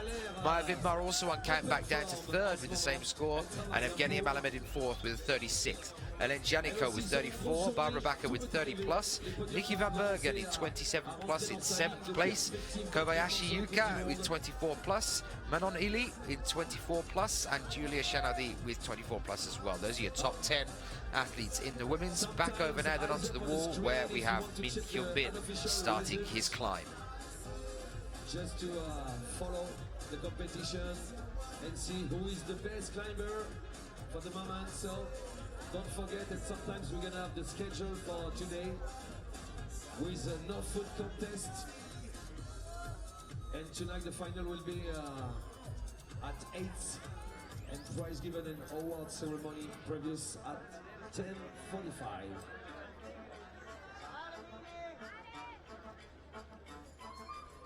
Allez, Salomé. Alors évidemment, hein, le rapprochement est simple, hein, la petite sœur de Manu Romain, la famille de grimpeurs de Briançon, elle aussi, hein, championne de France dans sa catégorie cette année. Vous allez voir un petit peu sa manière de grimper, vous allez l'encourager surtout. Et si vous voulez encourager le coréen Hyun Bin Min, c'est Asia, Hyun Bin, Asia, Hyun Bin.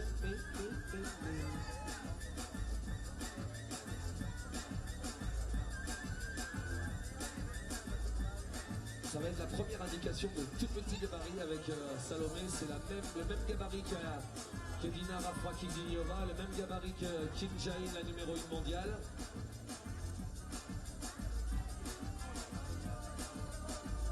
Allez, cocotte!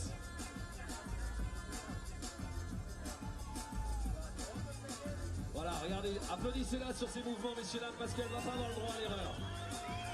C'est ça, hein, c'est pour ça qu'on dit il n'y a pas de raison de ne pas y arriver, même si on est de petite taille, mais par contre, il y a beaucoup plus d'engagement. Il faut être précis sur l'endroit. Après, c'est des manières de grimper, donc elles ont l'habitude de le faire aussi. Et puis la puissance qui est quand même, qui sera déterminant. Aurélien Ducrot est avec nous. So the younger sister of Manu Ramon, now out on the wall, Salome. Very decent set of results on the youth circuit, and Min Hyun Bin now moving through this tough groupie section as well. Both athletes looking good at the moment. Allez, cocotte! Et Aurélien Ducrot qui adore Salomé Romain.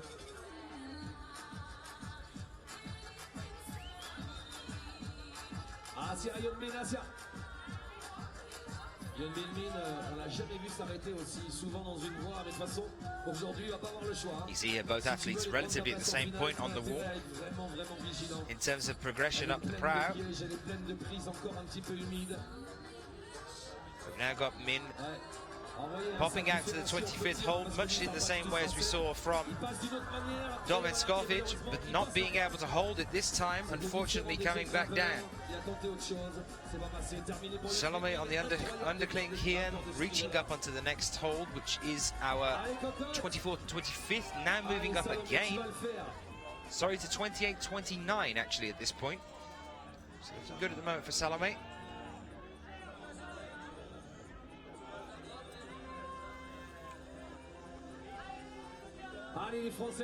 Katie with an interesting point here as well, saying agreed about power and endurance, but less weight makes hanging off small holds much easier. Absolutely. Saying how much power can you build in fingers? Well, there are various ways of doing that in training.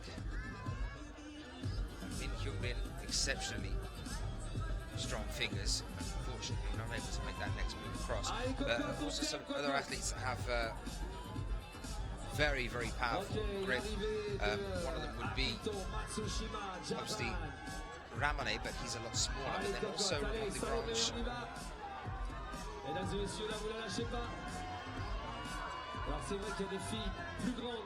But just look at the Russians, for example, in bouldering as well. Looking at Dmitry Sharafutinov, Rustam Galmanov, big fans of the Crimps. But then again, you know, I'm finding it hard to find someone who's big and has that huge power. I know that Jan's been doing a lot of work in bouldering. This is good here for Salome. Very, very nearly taking that 37th hold. It's going to give her a height of 36 plus as well and put her right up to the top. Looking good for a spot in the finals here for Salome Roman. Akito Matsushima Akito next up for us. So yes, Katie, I'm actually thinking that there are predominantly the smaller athletes that we are renowned for being very good on the crimps. It's a very interesting point. Championne de France.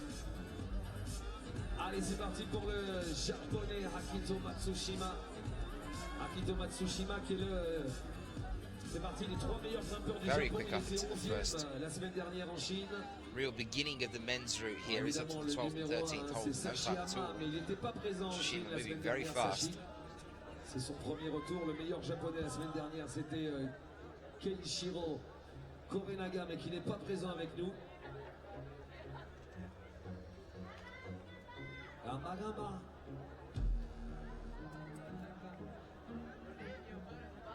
Matsushima qualifying in 9th place here, 29th and 28th, were his 2 scores from the qualifying round. After him, we're going to be welcoming Gautier Super. Still moving fast here, though. Matsushima looking good. 32 years old, this athlete. 32. Came 11th at Haiyang just recently. Best result so far to date that we've got him on with the IFSC. 7th place at Huaji back in 2010, and also a 7th place at Zinning in 2011. Came 11th just recently at Haiyang. He's world ranked 18th in the World Cup ranking so far. Obviously, because of Haiyang, he's currently in 11th place. Looks to be on good form this year. He's moving very well here. Trying to monitor his breathing, not get too pumped before he gets into this midsection. Allez, Gamba pour le Japon, Akito Matsushima. Juste derrière, du côté des Japonais, on n'en aura plus qu'un seul, le numéro 1 mondial de la saison dernière. Gamba Akito. Et Jenny, elle parle très bien français, Jenny Lavarda, vous pouvez l'encourager. Hein. Il est carrément pas mal du tout. Straight up here onto the pitch. 27th hold here. He's going to get up to this tough point that we saw from Dom a moment ago. He's already just progressed past Min Hyun Bin. We welcome Jenny Levada out to the women's route, which qualified very well actually, considering. Oh, we unfortunately lose Akito there. Jenny Levada managing to qualify in 11th place. She's had a very, very up and down last couple of years. Allez, Jenny, die Jenny. Jenny, si elle est à la hauteur de sa forme, elle peut nous faire une finale. Jenny Lavarda, allez Jenny.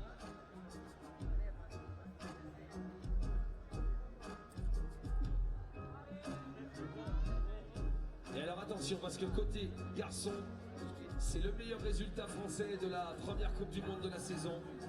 30 years old, world ranked 17th at the moment. La semaine dernière en Chine. 10th place at Perm. En espérant qu'il fasse la même chose, 9th et at qu'il soit Perth. au même niveau 10th ici sur at Chamonix. Briançon last year. The last time we saw her in a final with the IFSC. was actually all the way back in 2011 in Oman. Jordan came 7th.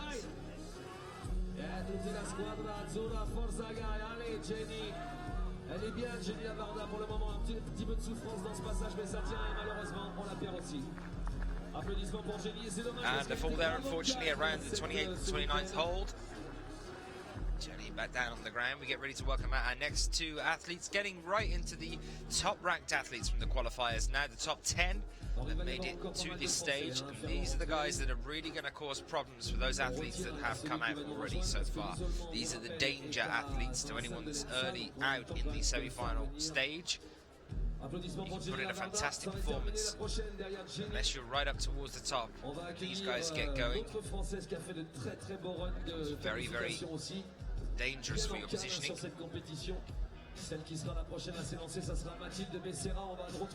So next up for the men's will be Gauthier Super, qualified in 8th place.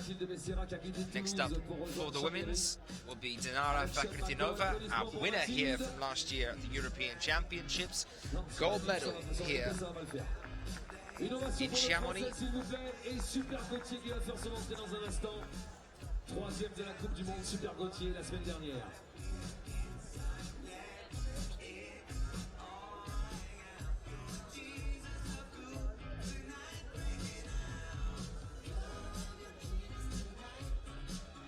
Well, apologies on that one. It seems that we have a tie between Dinara Fakhritinova and Mathilde Becerra from the qualifying rounds, and Mathilde is actually out first. It'll be Dinara after her. So Mathilde Becerra starting us off for France. Another young athlete. Did very well yesterday in the qualifying rounds, managing a 36 plus and a 42 plus during the qualies. 22 years old. Came 10th at Atlanta back in 2012, 12th at Barcelona in 2011.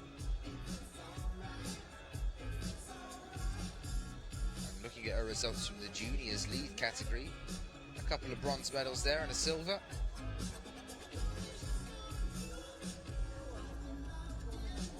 Allez, c'est parti pour Mathilde Becerra, la française. Alors voilà, on nous annonce à cause du fort trafic qu'il y a quelques petits problèmes de navette de bus pour amener nos grimpeurs, mais pas de souci, on n'est pas en retard. Allez Mathilde, pareil, il va falloir qu'elle trouve le rythme d'entrée de jeu, qu'elle se familiarise à la difficulté de cette voie. Elle était bonne en qualif, il faut qu'elle continue maintenant sur les demi. Nice to see Cam getting involved in this chat as well. That's why slopers and pinches are good, because it's more about body positioning and strength than weight. Talking about the balance between crimp, slope and pinch at the moment. Interesting to see whether any of you guys can think of a larger athlete, traditionally more powerful athlete, who had the finger strength to be exceptionally good on crimps. Everyone that we can think of so far has been relatively light, relatively small. That extreme finger strength. Get your thoughts into us, get involved in the chat.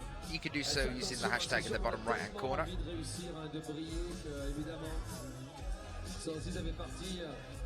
De la manière de grimper, il ne faut pas trop se mettre la pression, il faut arriver à se détendre, c'est ce que expliquait l'entraîneur de Nolwenn aussi hier. Elle est assez rapide quand même pour le Mathilde quickly up here now then. Celui qui a terminé troisième la semaine dernière en Chine, médaille de bronze pour la France. Lui aussi, il est de Chambéry. Applaudissements s'il vous plaît pour le français, Super Gauthier. Onto the undercling, now up again to the 26th hold. Trying to get the toe wedged into that pocket behind her. Not the best idea. Très puissant, très rapide. Qui devient très sérieux ces deux dernières années. Sure, that was a bit of a risky move there, but she's managed it. 27th hold now in the bag. Next one, the 28th. And just like we saw from Jenny Nevada, unfortunately a fall there from Mathilde. Qui va laisser la place à l'arme de destruction massive russe. Gauthier Super starts off then. Definitely one to watch. We would expect to see him making a push for the finals. He's done exceptionally well this year. So far, 27 plus and a 32 plus from the qualifying ground 2 days ago. Gauthier, 23 years old, world ranked 5th. Currently on the World Cup rankings for this year in 3rd after that bronze medal just recently in Haiyang. Already starting the year on a high, but also looking at previous results for the lead seasons in previous years. Another bronze medal back at Valence last year. And multiple finals. This could be Gauthier's year to shine on the IFSC.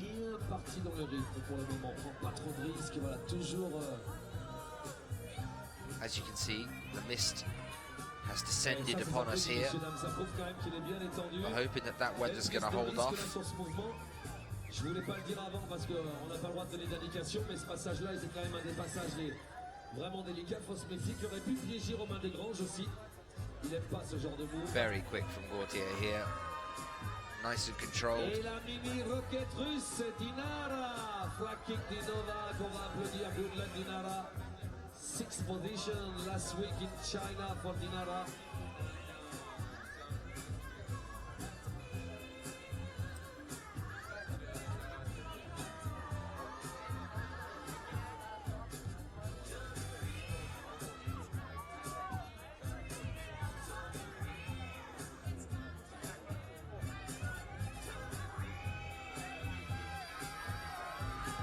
Ooh, and a slip there from Gauthier Super, trying to get up to the 25th hold with a more static approach.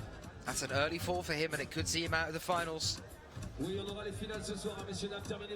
Disappointing for Super. Moika saying people were talking about Natalia Gross having too much weight for a climber. She was good in boulders and lead. Haven't seen her in many, many years. 2012 was the year that she sort of stopped competing with the IFSC.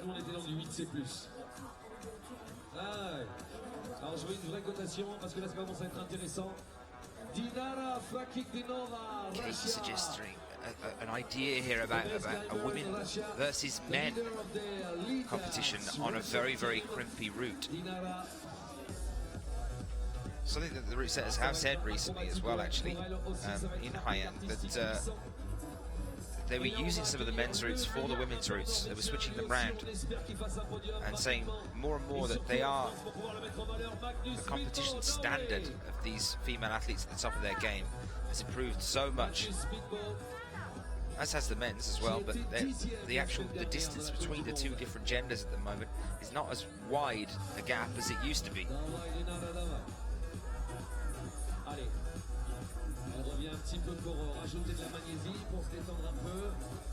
Yeah, we've got Tom Warren here as well saying, what about Jan Hoyer? We were mentioning him earlier.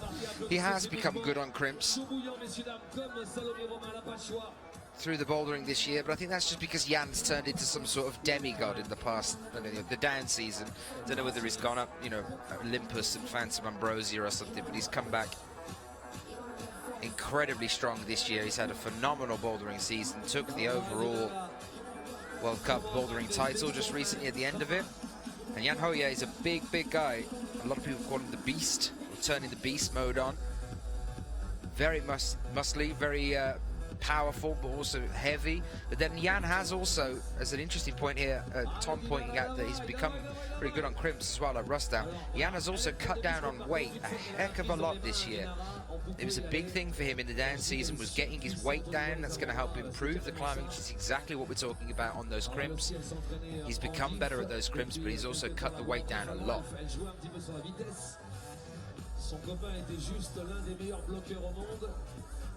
Sheila here again suggesting, most of the Russians love crimps. Dima, exactly, he's pretty big but wary. I don't think Dima's very big at all. Dmitry Sharafudinov, not a big athlete, not like the kind of athlete we've got on the wall here now for the men's. Magnus Midbo. Now we're talking about the echelon of athletes that are all about the maximum power, also have the endurance to deal with it. Magnus, your Jacobs. Un peu comme Salomé qui a toujours la tête dans des qualifications. managing quite well here on the crimps.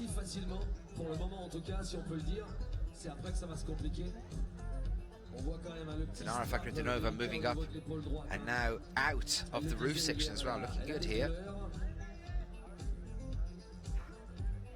A lot of strapping on the right shoulder there. Like for Sweden, a lot of people are leaving. She'll have very fond memories of Chamonix. Took her gold here last year. Magnus looking good at the moment. If he can get out of this crimp section, maintain a bit of this energy, which at the moment he's looking pretty calm. And he'll be in a section that suits him a little bit better as we push towards the top. But he's got to get there first. These next few moves, critical. Big push up to the 27th hold now, just ahead of him. Nicely managed. Bit of a shake developing in that right arm, but looking good at the moment.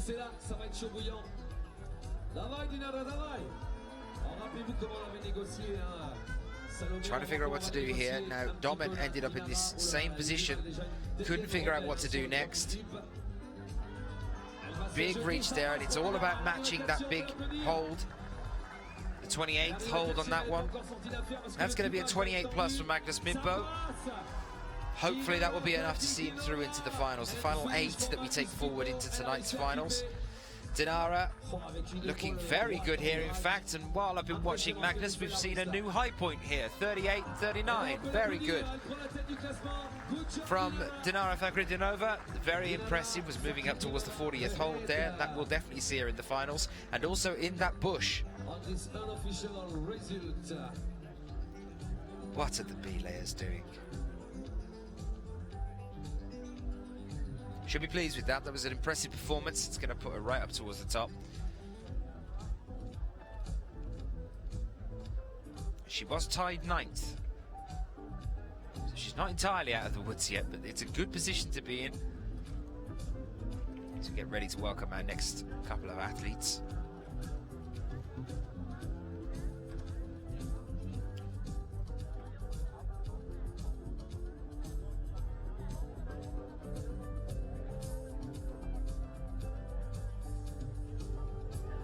Ian Fryer, very, very good point. Can't believe I'd forgotten him.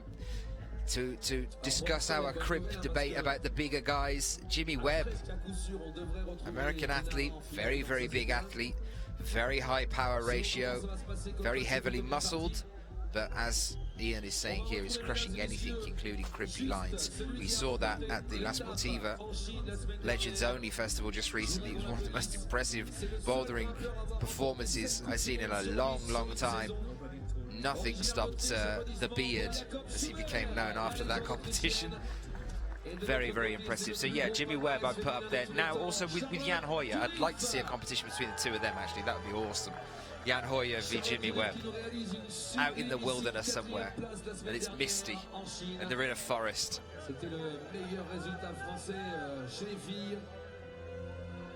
Et Dieu sait que c'est pas les années où elle s'entraîne le plus. Elle vous a toujours fait rêver, elle avait remporté la Coupe du Monde en 2010 ici, Charlotte, championne d'Europe à 16 ans, en senior. Elle va jouer et elle s'entraîne actuellement pour le combiné en 2016 pour les championnats du monde de Paris-Bercy. Et Jakob Schubert, attention à Jakob. So, two more to watch out for then. Jakob Schubert, following a finger injury, if you remember, damaged the second pulley, as you call it, on one of his fingers.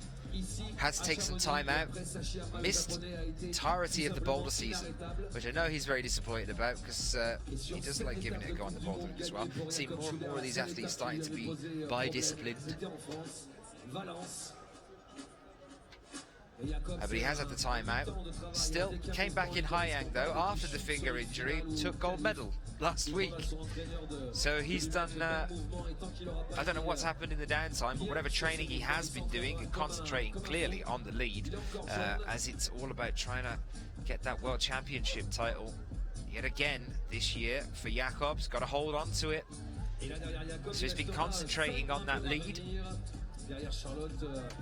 And it's definitely paid off so far.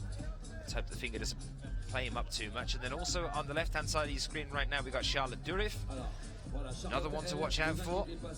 I know I say that a lot, but we are into our top 8 athletes now. Just take it as a given. Every athlete that comes out now could potentially very easily make finals. So Charlotte Durif with a 37 plus and a 42 during the qualifications. 2 very, very good scores. 23 years old, she's world ranked 18th. She's currently 4th on the World Cup rankings for this year. That was after, of course, coming 4th in Hayang. Last year, good set of results over the past few years actually, and she's also won here in Chamonix before. Back in 2010 she took the gold here, so she's another one that's going to have fond memories of Chamonix. Came 5th at the European Championships last year here in Chamonix. Was in first position 10 days ago in China. Jakob Schubert was the only climber able to win 7 World Cup on an 8 just on one season. 2 years ago was just the best climber in the world, and after here Sashi did the job. Alisha Ali. Jakob really shaking out here before moving up a bit further. Trying to control his breathing. This is what we're talking about these crimps and the heavier athletes. The Jakob isn't as big as I've seen him before. Has cut down a little bit by the look of things. That extra weight really can be a very difficult thing to deal with. Desperately trying to get rid of a pump here by the look of things.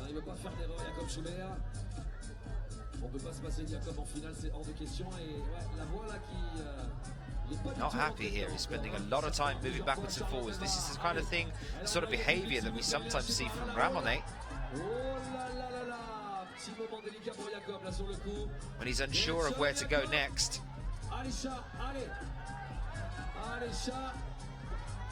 I wonder whether that was a finger playing him up or not. This was a good decision though here.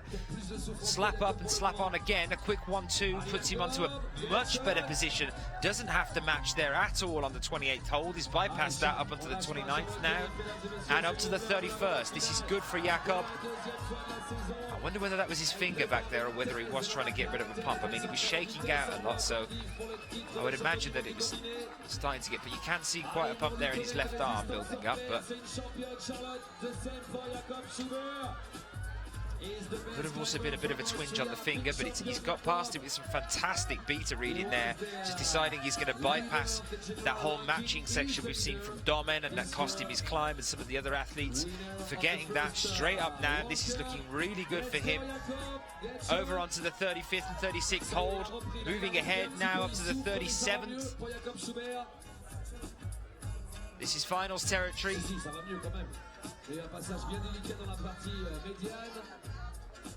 Come on, Jakob, keep fighting. Switching the feet there, taking a moment, grabbing a little bit more chalk, really trying to control that breathing. Charlotte Durif looking good as well, bit of a shake in the left arm.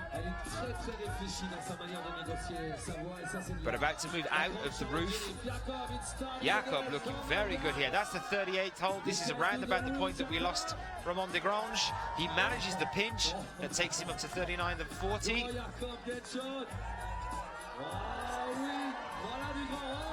And that was a push there up towards the 41st hold, I believe, which should give him a 40 plus. Fantastic effort. You can see that was a fight for him, but he should be pleased with that. Here you see the quality of the setting here as well. Adam Pustanik always gives us a good set of fruits, as does Jan Zabranik, and we've got Jan coming up at Briançon with Adam underneath him as Jan as chief. Jan is working here as well with Adam on these routes. We've also got Remy Salmon on that team as well. Fantastic set of setters here.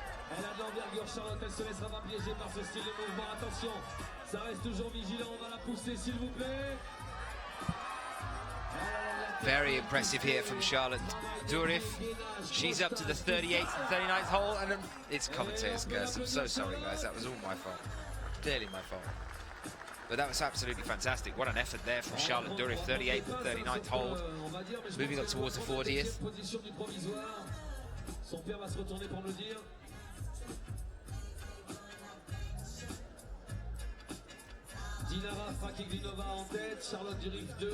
I'm loving this comment here as well from Katie. We have our own excuses-led rated system, which can involve height, weight, age, and lack of sleep. Don't forget the weather, Katie. The weather's a very important one as well. Voilà. Tout est possible. And as you say as well, it is good to see Jakob back. Another nice face to see back with us as well is Dmitry Fakirionov now. I can remember speaking to Adam Pustelnik last year here in Chamonix when Dmitry first made his very initial appearance and push on the IFSC as a definite contender, and just came out of nowhere, was challenging the best of the best here for the top of the route at a very young age. He has this weird knack, Dmitry, of resting in places where you never imagined there to be a rest at all. This is another one that has incredible finger strength. And the only downfall of Dmitry last year was the fact that he tended to rush ahead sometimes when he wasn't exactly sure of where he was going.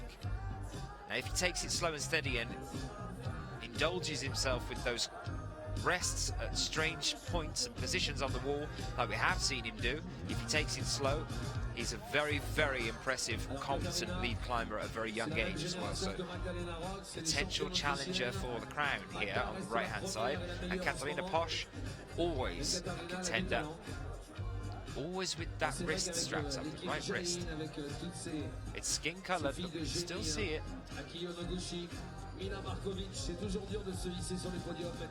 Well, actually, is it that she has? No, she has. I thought for a second there that she'd actually taken the tape off, but that she'd worn it that much that she had a suntan line around it. But no, she still has it, always strapping that right wrist. It's not necessarily due to any particular injury. She might just get a bit of extra strain there.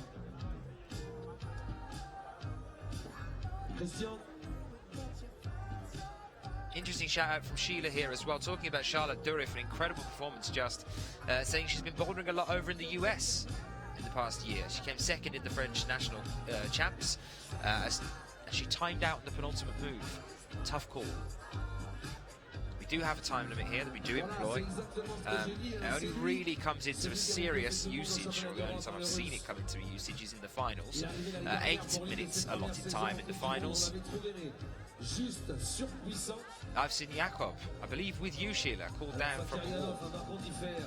Soit il n'était pas présent à la Coupe du Monde la semaine dernière en Chine, soit il a fait une compétition difficile, mais en tout cas, attention à ce jeune homme, hein, parce que l'équipe russe masculine, elle est un petit peu dépeuplée. On a évidemment Mirai Chernikov qui est le leader depuis pas mal de temps. Lui, il est arrivé, Fakirionov, l'année dernière. Ça a fait du bien à l'équipe russe. Et ça peut être un prétendant à aller chercher sa place en finale parce qu'il est grand, il est longiligne. So, Dmitry then moving up. Around the point that we saw Jakov shaking out as well. He's spending his time, similar back and forwards movement, trying to figure out how comfortable he is with this next section. Katya up onto the 26th hold here. See the left, that's the 27th now that she's matched. A little bit of a shaky moment there, but she's okay at the moment. Over to the 28th. Dmitry looking good here. There's the clip.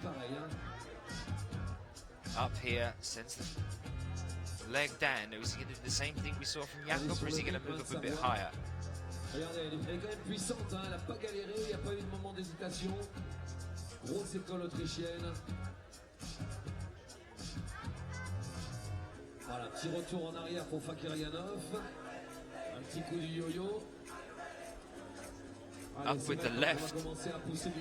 Nicely managed, but he's got a match here now. Attention à ce mouvement qui va lui faire perdre de la puissance. More strike out again. It's looking like he's gearing up to go again. No, he's going for the match instead. Not comfortable. Looking like he might be changing his tactic here and going up with the right hand again. Katya coming out of the roof here. Looking very good. That's the 36th hold. That was positive movement, I believe. Very nice positioning there. Unfortunately, a fall from Dima. Dimitri was going the same way that we saw Jakob, by popping up again with the right hand. That's going to give him a score of 29, maybe 29 and 30 actually, because he did nearly match on that one. He had relative control over that. Not sure whether it's going to be enough to see him into the finals though, unfortunately.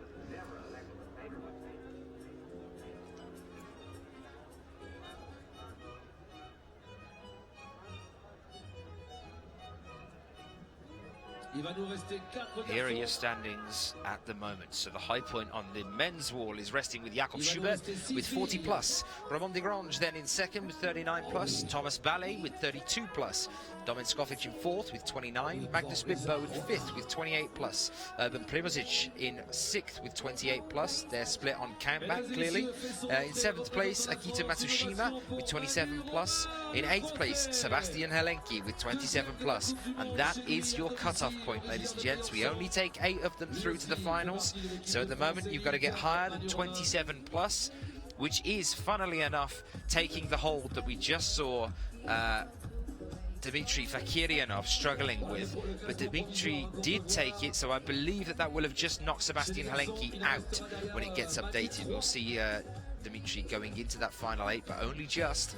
Over in the women's then, Dinara Fakritanova with 38 plus in first place. Charlotte Durif in second with 38. Salome Roman in third place with 36 plus, as is Jessica Pills with a 36 plus, and Momoka Oda with a 36 plus, and Maya Vidmar with a 36 plus. All split on countback to make our third, fourth, fifth, and sixth athlete. Evgenia Malamid then, one of the very first athletes out today, still in seventh place with 36. And Ellen Janiko currently in 8th place with a height of 34. Now 34 is that pinch on the midpoint of the diamond pyramid as you come out of the roof in the women's. So it's not the first larger hold, it's the one just ahead of that, at the apex of that diamond. I'll try and point it out to you in a few moments time. That hold, the 34th one, and moving up from that one is what the women need to do now to get themselves into the finals. We only take 8 through from both gender. So this is where it's going to get tense. And next up, Salome's brother, Manuel Roman, now on the wall. Keen paraglider. Used to being up high. Used to being in the finals on the IFSC as well, so we should see something nice from him over the next few moments. Also, Ota Risa, next up for Japan. Or Risa Ota, depending on which way you want to say it, right?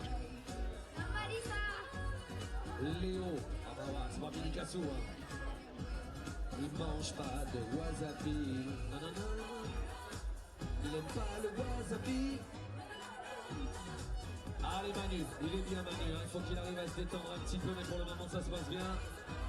The same for Risa, she needs to be cool. She just has to find the bit of the way to climb. So, Ota Risa with a 5th place qualifying position, tied with Anak Verhoeven, who's another one for us to watch out for. Took her first medal weeks ago in Hayang. Ota Risa with a 38 and a 41 plus from the qualifying rounds.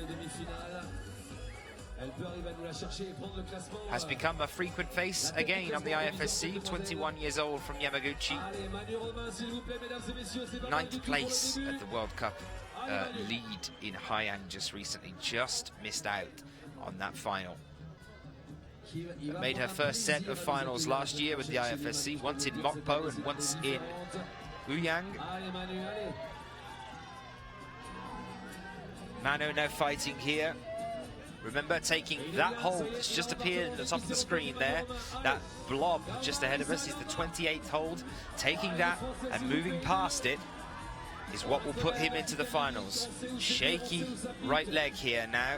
Not comfortable there at all. There you can see him switching over. This is good and popping up. Can't quite take it. Unfortunately, that's going to see Manuel Roman out of the finals at this stage. That was the right tactic. Just couldn't quite land that move. And with Risa here now then, she's just moving into the roof section. What a shame for Manu. Garbarissa, derrière Manurama, il nous restera 3 grimpeurs avant la fin, 3 mutants. Celui qui a été double champion du monde, le plus petit du circuit, mais peut-être l'un des plus puissants. Lui aussi, il a 14 ou 15 ans d'équipe nationale espagnole, 15 ans de Coupe du Monde à haut niveau, plusieurs fois vainqueur du classement général de la Coupe du Monde. Vous l'adorez, c'est un She's génie. starting to move very, very close to a place in the finals. That's that apex that I talked to you about. You can see they're just creeping in at the top of the screen where that orange pyramid volume comes to a point. Just above that is the 34th hold. That's what she's got to take to see herself into the finals. She's about 3 moves away from that now. Seen a lot of athletes bypass this next little hold there and go straight up to the next one, which is what she's doing here. Didn't really rely on that previous one at all. So she's currently on the 33rd. That's the hold ahead of her. That's the 34th just there. Gets it, but not with a wide pin. She's kind of crimping on that one. Hasn't got the thumb on the other side. Might want to adjust the hand there. No, moving over to the side. Very, very nice here from her. Takes the 37th hold. Pushing up now, definitely in the finals, but pushing up now to challenge Dinara Fakhretdinova for the high point. That's the 38. It was 38 plus for Dinara Fakhretdinova, remember? Very impressive from Risa Ota here of Japan. Up again now to the 40th hold. That was the 40th hold, ladies and gents. That's our new high point. Risa Ota making it through into the finals. Very impressive performance there from her as we welcome Ramon Julian Poblanc of Spain. Out for vengeance after Hayang. Exceptionally well respected, and rightly so, for his performance in lead climbing over the past several years. One of the best lead climbers in the world today.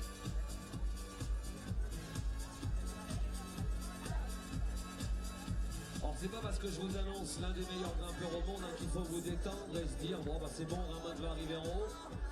On l'a vu, hein, la voie est difficile, on a des fois de sales surprises. Bon, ce style de mouvement là, lui quand il met le doigt quelque part, généralement, hein, il va pas lâcher, mais bon.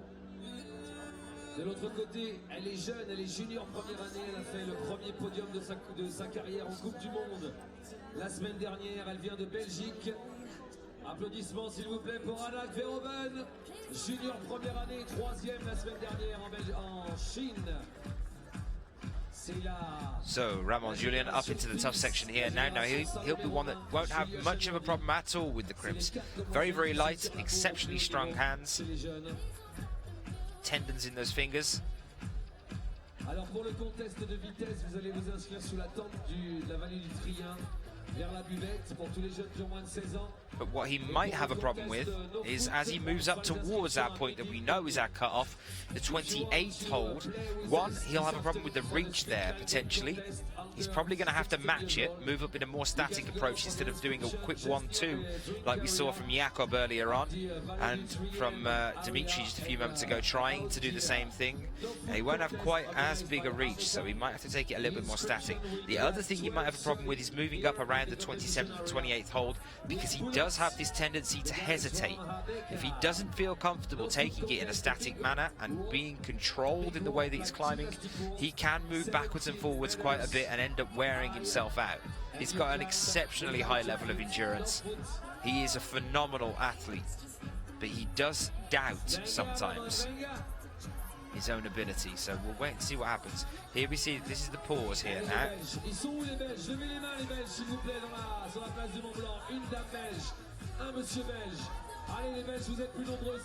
Here we see backwards and forwards, doesn't feel comfortable, much like we've seen from some of the other athletes as well. Let's hope that that doubt doesn't start to set in a bit too much. Let's hope he keeps moving. He's definitely got the endurance to hang about here for a little while. So we're not in the danger zone yet. As you can see, no shake at all here on the arms. And here is Anak Verhoeven as well. Nice flexibility there, using the legs for the reach. Moving up onto the next one. This is good. Ramon is moving again. Anak Verhoeven First medal ever with the IFSC just recently at Hayang. This is the second point that I said that I think Ramonet might have a bit of trouble. But he's got a high foot here, which is going to give him a nice bit of extra push. And he manages it. That was nice. Got the right foot up nice and high. Allowed it to move across. Ramonet looking good here.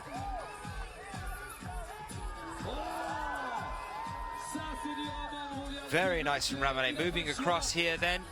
Comfortable at the moment. Up to the 32nd hold now. Should start to move a little bit more. A little bit more speed here at this section. Bit of a shake in that leg there though. Nope. And down he comes. Just trying to slap up for the 33rd hold there. That's going to give him a height of 32 plus. It is enough to see him through to the finals.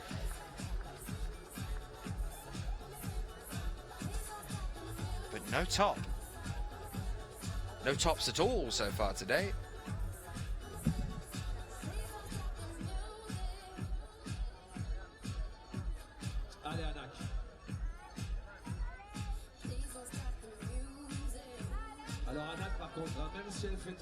So Anak here now then up into the roof section, moving very well at the moment.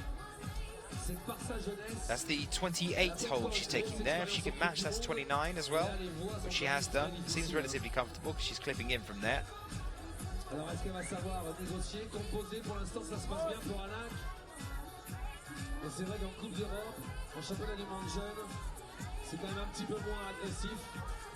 Elle a vraiment tous les talents, elle est prête à commencer à aller chercher Kim Jae-in, pourquoi pas, sur une belle journée. Attention mesdames, vous allez tomber amoureuses. Juste le champion du monde du combiné, Sean McCall. So, Anak Verhoeven, just a few moves away from a place in the finals. Le meilleur grimpeur canadien est dans la place. Lui aussi, il vient Chambéry. Allez Anak. Alors Sean McCall, très rapide, acrobatique, puissant. Sean McCall out for us then. 2 silver medals from our last World Cup in Hayang. 1 for the bouldering, 1 from the lead. Also competing in the speed there.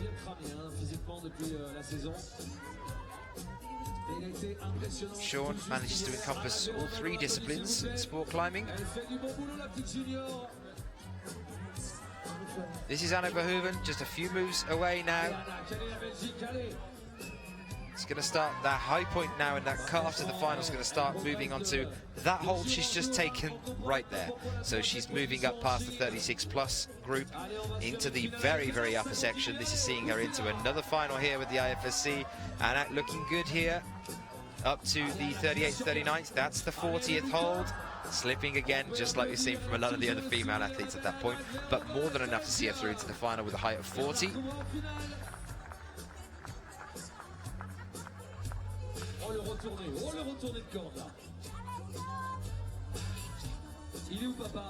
Sean dealing with the crimps here.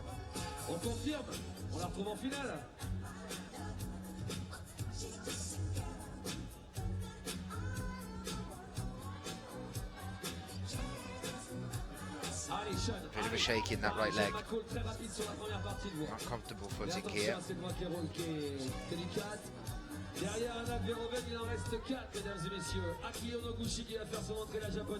Good transition. Very much in control of his climb at the moment.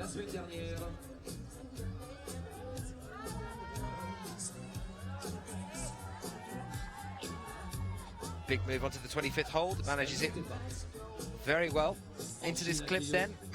And let's see how Sean gets on with moving up onto this cut-off point at the moment for the men's finals. How's he going to manage this one? Is he going up with the left? Is he going to pop up again with the right? It's looking like he wants to go with the right again.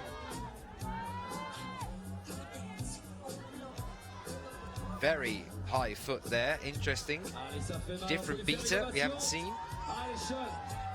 He's going for the match. Doesn't feel comfortable with it. Changing his mind by the look of things. A lot of athletes doing this. Now he's going to try with the right. He's got to make it. Exactly what we saw from Dmitry Zakiryanov.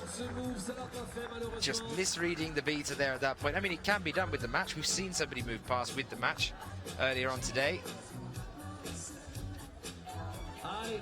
But Sean's going to be disappointed with that one.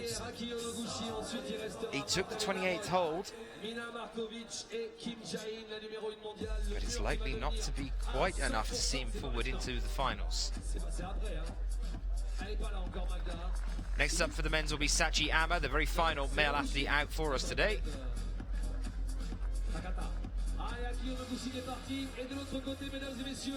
Representing Japan, the best climber in the world last year. He was Yeah, the cutoff point at present is Dmitry Fakiryanov in 8th place with 28, which is exactly what Sean just took, which is going to move Sean up into the final in 8th place, knowing that Sachi Ama is still to come. Just Sachi left to climb. And as we know, Sachi is almighty when it comes to lead climbing. Very dangerous place for him to be in at the moment. Akio Noguchi then starting off here.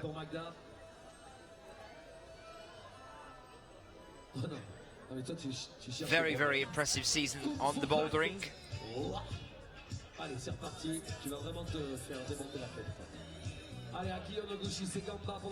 Overall title holder for the World Cup rankings of bouldering this year. He's also now moving into the lead effortlessly by the look of things. So we're starting to come to the end. We're definitely ending our men's wall now with Sachi Ama of Japan. We've got Akio Noguchi here of Japan. Following Akio Noguchi on the women's wall, we will have Mina Markovic, Kim Yain, still yet to come. Magdalena Roek, still yet to come as well.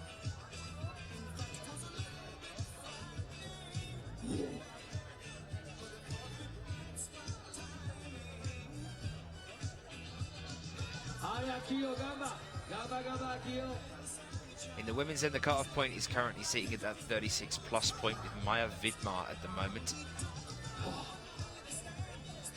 which is that move across to the 37th hold we were mentioning a brief moment ago. Allez, on va voir un petit peu la manière de négocier de Sachi. Regardez bien. Sachi Ama, il a gagné au moins 5 Coupes du Monde il y a 2 ans. Il a gagné Briançon, il a gagné ici Chamonix. Gamba, Kyo, Gamba, Sachi, Gamba, everybody. I would like to see all the climbers from Japan then jump. Make some noise, guys. Japan, slow and steady Sachi at the moment. Remember, he was the overall winner last year in the World Cup rankings. The best climber in the world for Sachi Ama to the right. Very, very impressive athlete. And Akio Noguchi. Very thin, very light, very live and flexible. 24 years old, Sachi Ama. 3rd place at Kran last year. 1st place, brace for this, brace yourself. 1st place at Uyang, at Mokpo, at Imst. And then 2nd places at Purs, at Briançon, at Kran.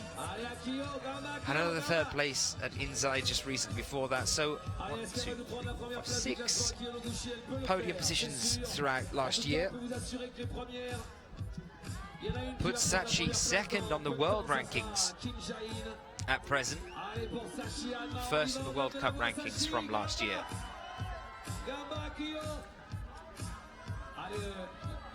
La position, vous la connaissez, c'est l'endroit délicat du mur.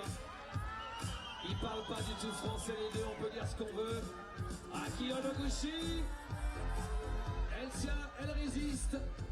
Le plaquage des pieds a été très rapide, très efficace. So here we are, Sachi at the same point we saw Sean at a moment ago. He's going to go straight for that right, miss it as well, would you believe it? But that's going to see Sachi out of the finals and not Sean, because he didn't go up and take it first and then change his mind. Unbelievable. Sachi was on the 27th hold, pushing for the 28th and didn't make it, whereas Sean McCall, actually, by making a mistake, has given himself a higher score with 28. So on countback, countback aside, it's not going to actually stand for anything here. Sachi, by the look of things, I'll get it confirmed, but he's going to be out of the finals. A lot of excitement here in Chamonix. We saw Sean go up to the 28th hold. Now on count back to the qualifying round, Sean was second and Sachiyama was first. So if Sachi had taken and managed to secure 28, he would have seen himself through to the finals. Now Sean had already taken 28. He was just trying to take it a different way. He went back down, decided to climb back up again. Wanted to strike up with the right twice instead of going up with the left and match. Sachi, on the other hand, was on the 27th hold, decided to go straight for that reach over to the 28th hold, which is going to give him a score of 27 plus, I believe, and we'll see him out of the finals. I'll wait to see how the results are updated in a few moments' time. What a devastating turn of events there for Sachiyama, and what a lifesaver that will be for Sean McCall if it is the case.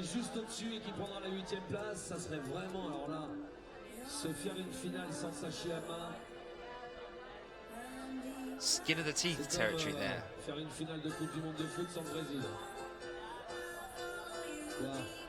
For Sean McCall. We're just left with our final few female athletes then. At the moment, we are getting ready to welcome Magdalena Roak, I do believe. There she is. And after her, we are left with just Mina Markovic and Kinyai. Applaudissements pour Magdalena Roak. C'est parti pour la chanson officielle de Magda. And all the guys from Austria, please welcome the Austrian team. Everybody make some noise for Magdalena Roak. Sorry for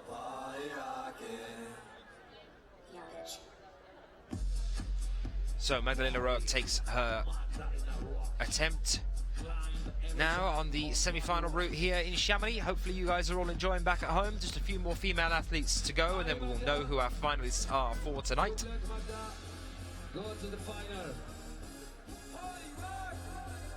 Roak becoming a huge contender as a lead athlete, 20 years old, world ranked 4th, just behind Momoka Oda on the world rankings. Also finished up the World Cup rankings last year in 4th place as well. Came second just recently at Hayang, 5th at Kran at the end of last year, 3rd at Wuyang last year, 2nd at Perm last year, 1st at the World Youth Championships in Central Saanich, so she was still competing at the World Youth Championships last year, just to bear in mind. 5th at the World Cup in Imst, and then plenty of first place positions throughout the other youth categories around the world. No foot contest, we're gonna have the inscription just after the female semi-final. And all the climbers who not qualified for the final, you can find and you can win 500 euros with a mecha contest, no foot, 250 euros for the second place, 100 euros for the third one. The same prize money for men and women. And the inscription will be at... Magda's still relatively low down here. She's on the 17th and 18th hold. A while to go yet before she's challenging a place in the finals. I would expect to see her do that though. Cannondorf. Sean McCall is a really lucky guy. Yep. If that is the case, I'm still waiting to get confirmation of it.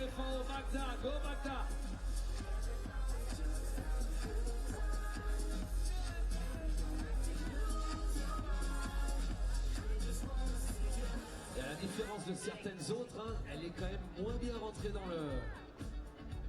Un petit peu plus de mal, hein, Magda là, a trouvé la décontraction nécessaire. Alors, plus, So Magda's starting now then to move up into the roof. There's the undercling. Takes it very quickly with both hands and up into the next section. What's interesting is that Anak Verhoeven and Magdalena Roak often both put out the same climb. More often than not, they're putting out identical climbs, apart from one extra move, like a plus point or one extra hold, that tends to always be Magdalena Roak. Difference between the two of them, I've seen it over the past 2 or 3 years at World Youth Championships and also on the lead season as well. Very similar styles. Though I would say that Magda seems to be a little bit more secure, I would say, a bit more confident in what she's doing. Anak is the thinker to really analyse what she's going to do. Magda seems to just sort of know what she's going to do and just attack it with everything she can. But more and more often, we're seeing Anak Verhoeven and Magdalena Roa putting pretty much identical climbs. Magda just getting that one extra move that sees her one step ahead. That's just put her into the finals, which is step enough.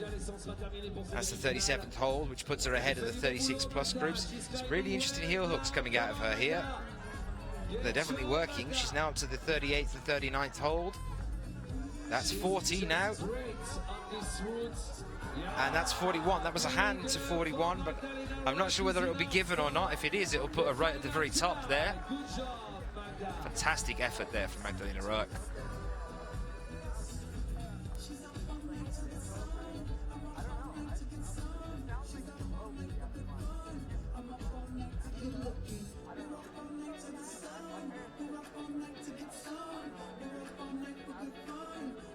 Allez, juste derrière, elle a sorti les voies de qualification, la voie de qualification. Hier, elle se tire la bourre depuis 2 ans avec Kim Jae-in, la coréenne. Elle était 2e mondiale la saison dernière. Elle a pendant longtemps été la numéro 1 mondiale dans la difficulté. She's representing Slovenia, was in 2nd position to the general ranking last year. I would like a big applause for the only girl who did the route. So just waiting for Mina Markovic to take to the stage. Here she comes. Markovic, Slovenia. And yesterday she was the stronger climber here, Mina Markovic.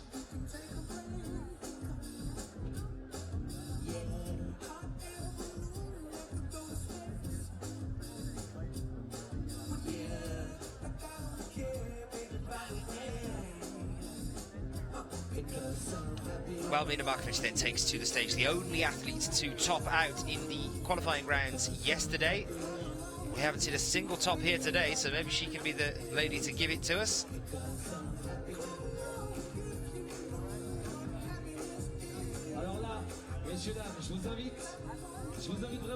Yep, Katharina Posch has been given that 40 plus, so that puts her right at the very top of the women's results. Les deux sont 2 grandes championnes, 2 styles différents. Mina Markovic est beaucoup de puissance. Elle a une grimpe masculine. Mina Markovic, an incredible set of results in history over the past several years with the IFSC.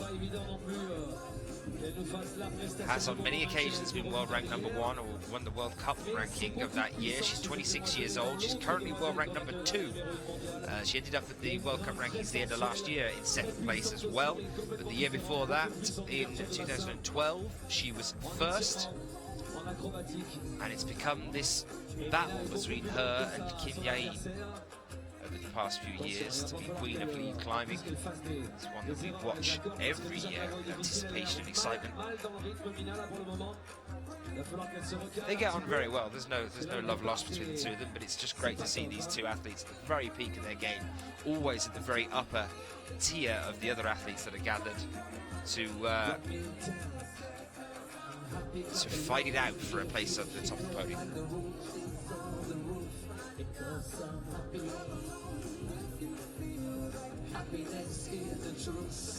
Allez, soyez heureux, messieurs, dames, dansez, bougez, hurlez, levez les bras. Soyez heureux, faites-vous plaisir, la météo est avec nous. Il pleut pas, on en profite. Allez, Mina. So I'm being told at the moment that they have actually given it to Sachi at present.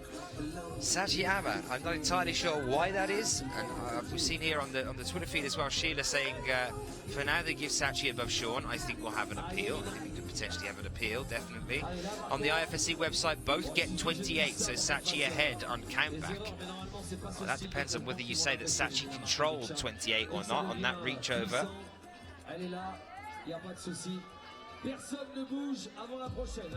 Wait and see what the decision is. Of course, yes, on countback, Sachi would be in the lead because Sachi was the highest to qualify in the qualifying rounds. I'm not so sure that that was control though. What do you guys think at home? Let us know. Get in touch on the Twitter feed using the hashtag bottom right hand corner of your screen, hashtag IFSCWC. Currently with Mina Markovic, our penultimate female climber.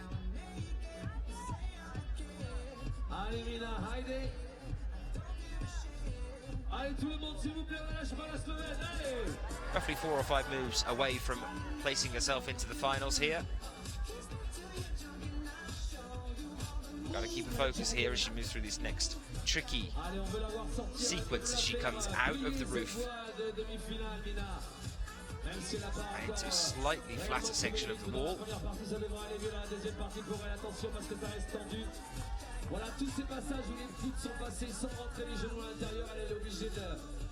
Sending the feet across, and that hold just creeping into the top right hand corner of your screen. That's where she's got to get to. It's 36 in the middle. Is she going to take it? Yes, she is. She's not bypassing it. And this next move is 37. That puts her into the finals, ahead of the group that managed 36 plus.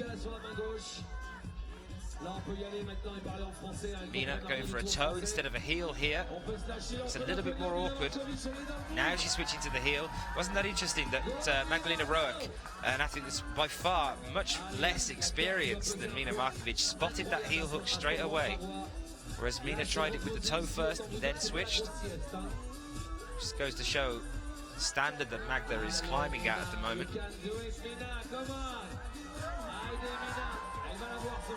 Takes the pinch at 40. That's 41, ladies and gentlemen, which puts her at the very top of our pile at the moment. We expect to see it. Drop knee here, bit shaky.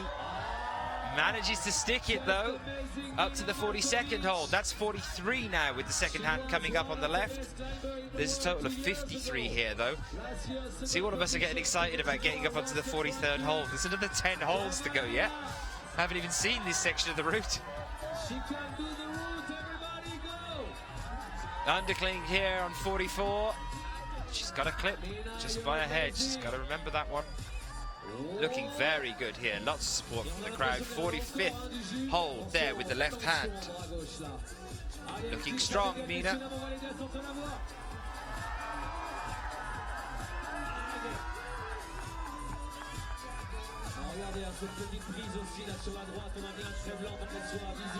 Up again with the right hand onto 46.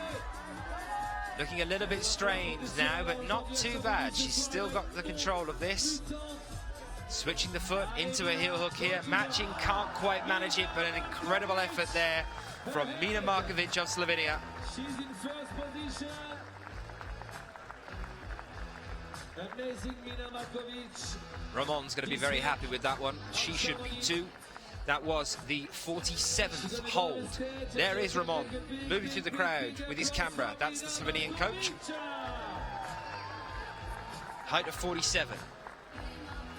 Just 6 moves away from the top, and one more climber yet to come. Can Kim Jae-in give us the thing that we've all been waiting for? Will we see a top today?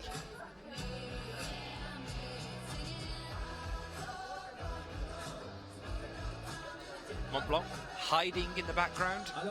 It is there, you just can't see it. It's just whiteness, living up to its name, I suppose, just surrounded with white clouds. There's a lot of discussion as to who entirely owns Mont Blanc. I don't know whether you knew about that, because it is right on the border between Italy and France.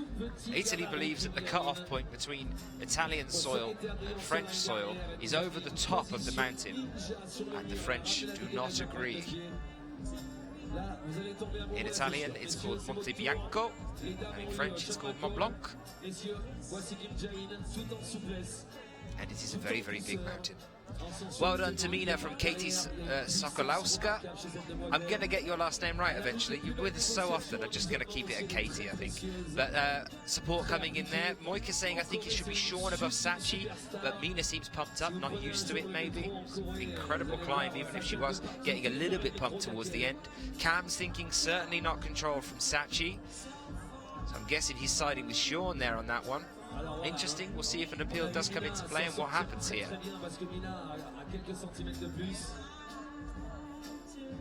And now we are with Kim Jae-in.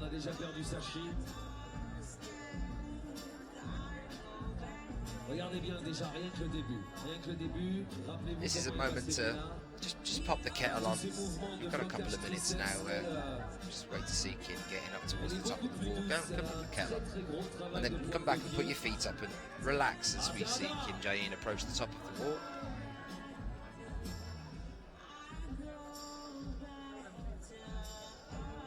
Just such an exceptional lead athlete. We've seen this year in the bouldering an upper tier or upper echelon of female athletes, what I ended up nicknaming the Ascenders, much like the Avengers. Superhero team of athletes in the bouldering, the top 5 female athletes that were consistently just leagues above the other competition. Well, here in lead,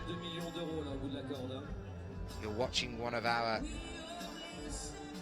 very, very best here. I'd almost go so far to say Kim Jae-in is herself the very top tier.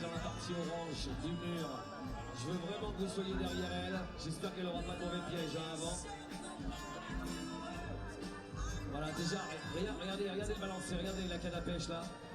En canne à pêche plutôt au niveau des pieds là, qu'elle a failli tenter. Le moindre mouvement, comme Salomé, comme tout le monde, le moindre mouvement peut être un piège pour elle. Il faut savoir que maintenant en escalade, les prises que vous voyez, elles ont des granulés. Le grain des prises peut être vide à certains endroits, granulé à d'autres. Donc il suffit de mettre la main au mauvais moment, mauvais endroit et c'est foutu. Bon, là, c'est pas le cas pour la Coupe du Monde, mais on en a déjà. So Kim Jae-in here then moving up now. She's currently on the 20th hold on the wall here, about to move into this increased roof section. Katie saying here, my impression was that Sachi wasn't controlled, but the replay just replayed Sachi on last hold. He slipped straight off it, definitely no control. There we are, that will happen very quick, but Katie's opinion there saying no control of that hold. Voilà, même le pied, on a l'impression qu'elle grimpe dans la matrice. Tout au ralenti, c'est juste impressionnant. Le moindre mouvement étant statique. Allez, c'est maintenant qu'on va commencer à donner un peu de la voix pour Jae-in. Elle va passer facilement entre les deux volumes.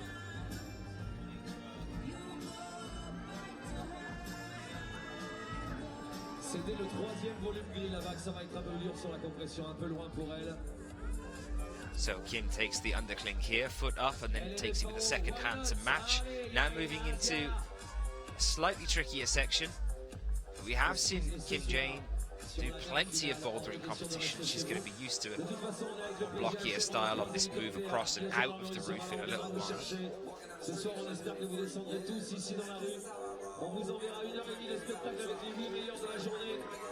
Up again with the left hand, 28th and 29th hold here.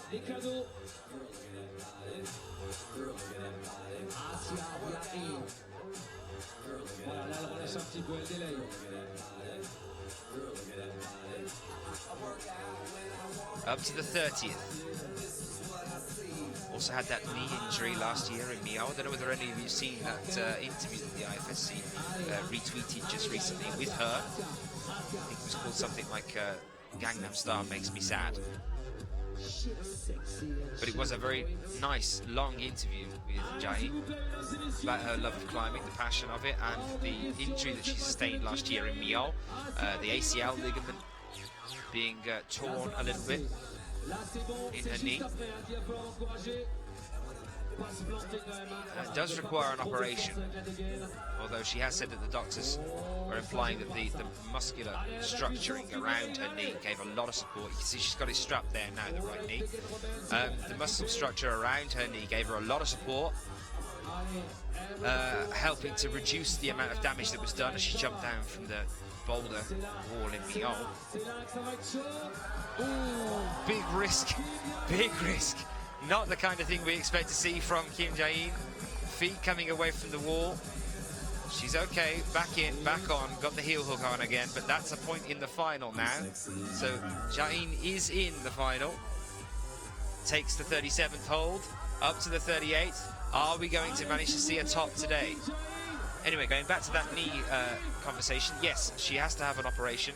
At the moment, she's just taking it easy. She knows that she can do lead climbing. She just doesn't like bouldering, and it has took a knock to her confidence a bit.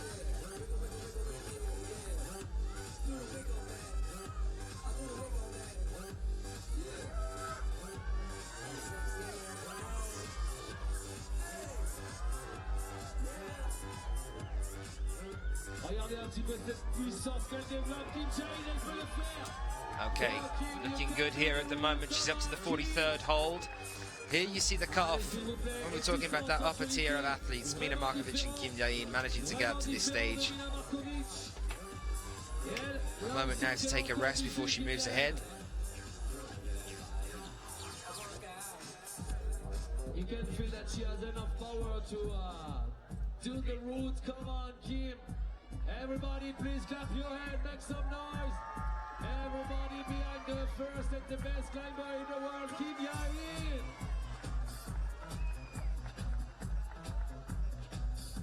And we're gonna put all the results, the qualification. Jae-in really taking her time to rest up here before this next push. Now, Mina Markovic was up to the 47th hold. We're currently on the 43rd here with Kim Jae-in. Now moving across, she's took a good long rest there. Time to gear up for this next and final push. Onto the 44th hold now. That's the 45th. She's really shaking out those hands, starting to get a little bit pumped here. Up to the next one, looking good so far. 46, 47 just ahead of her. This could be important on countback. She takes it. And then slips. It's 47, but due to countback, I believe that will put her ahead of Mina Markovic, despite very, very similar climbs there, similar point on the wall.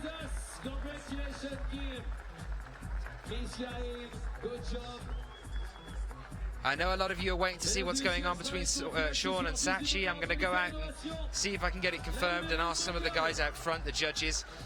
We're trying to get it confirmed for you now, so give me a moment. I'm going to go and see whether Sean is appealing or not, and I'll let you know what's happening with that result.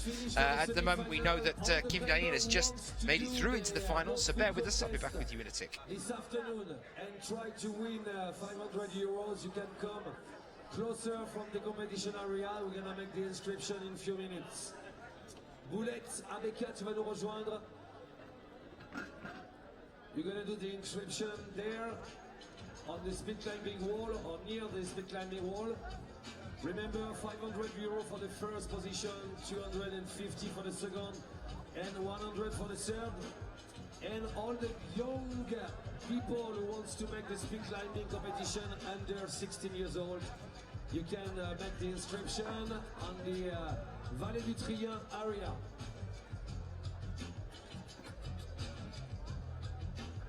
Messieurs, dames, on a le contest ABK, le contest ABK, no foot, on va l'animer à Ruskov. 500 euros à gagner pour le premier, 250 pour le deuxième, 100 pour le troisième, pour les filles et pour les garçons, c'est la même chose. Une grosse corde de gymnastique de 17 mètres de haut, vous montez qu'avec les bras.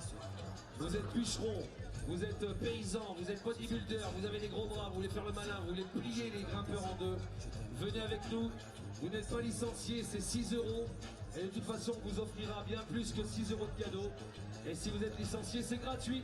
On vous attend sur le côté du mur de vitesse pour les inscriptions.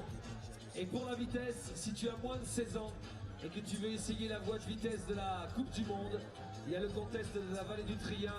On vous attend aussi sous la tente là-bas de la Vallée du Trien, à côté de la buvette. Et on vous inscrit, les qualifications auront lieu cet après-midi. Et les finales ce soir, avant les grandes finales de la DIF. La buvette est ouverte, vous voulez les t-shirts de la Coupe du Monde, c'est custom graphique. Sous la tente de 74 sprinters. Merci à le CPA qui offre des animations gratuites pour les enfants. Le PGHM qui vous offre tout son merchandising et toutes les vidéos de sauvetage du PGHM. Le vieux campeur. On retrouve aussi un monsieur qui a une machine pour les massages qui est juste incroyable.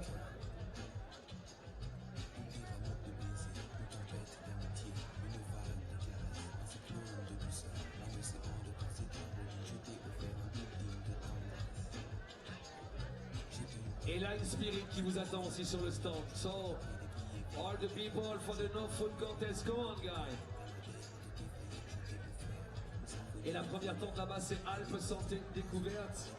The guy from Abeka is just put the rope on the wall. The result, you can check the result for the coach, trainer and climber. The qualification result for the final tonight.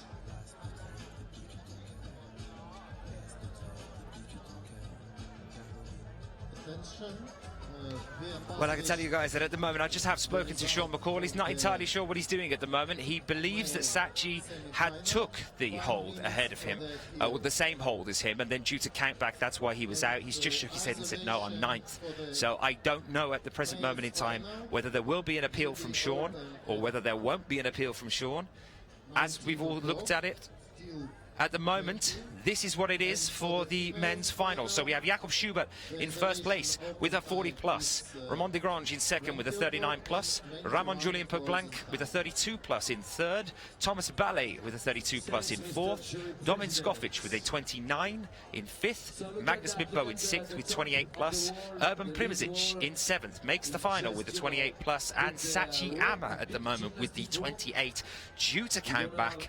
Given that score, and that puts him ahead of Sean and puts Sean out. And then in the women's, Kim Dain in first place with a height of 47. That she's in first place due to countback and the split between her and Mina Markovic from the qualifiers. Mina Markovic in second with a 47. Magdalena Rourke in third with a 40+. Risa Ota in fourth with a 40+. Anna Verhoeven, another final for her, in fifth with 40. Dinara Fakhretdinova, our winner here from last year at the European Champs, in sixth. Another final for her with 39+. Akio Noguchi with 39, and Charlotte Durif, the cut-off point there. Salome Romain just missing out there with a 30.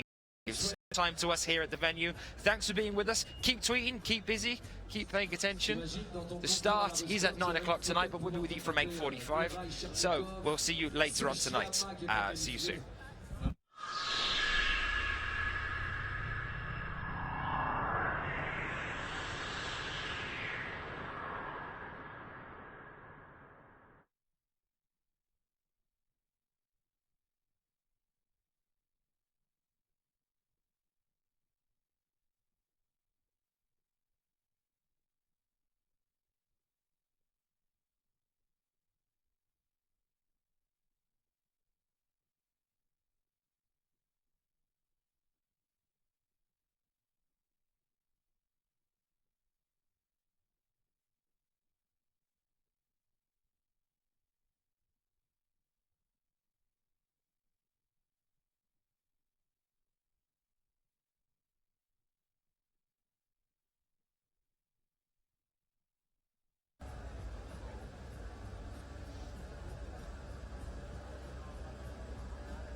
Boulette ou alors Nolwenn, tu peux venir me voir parce qu'il y a plein de jeunes qui veulent faire. Non, je pense que les jeunes l'accordent, non.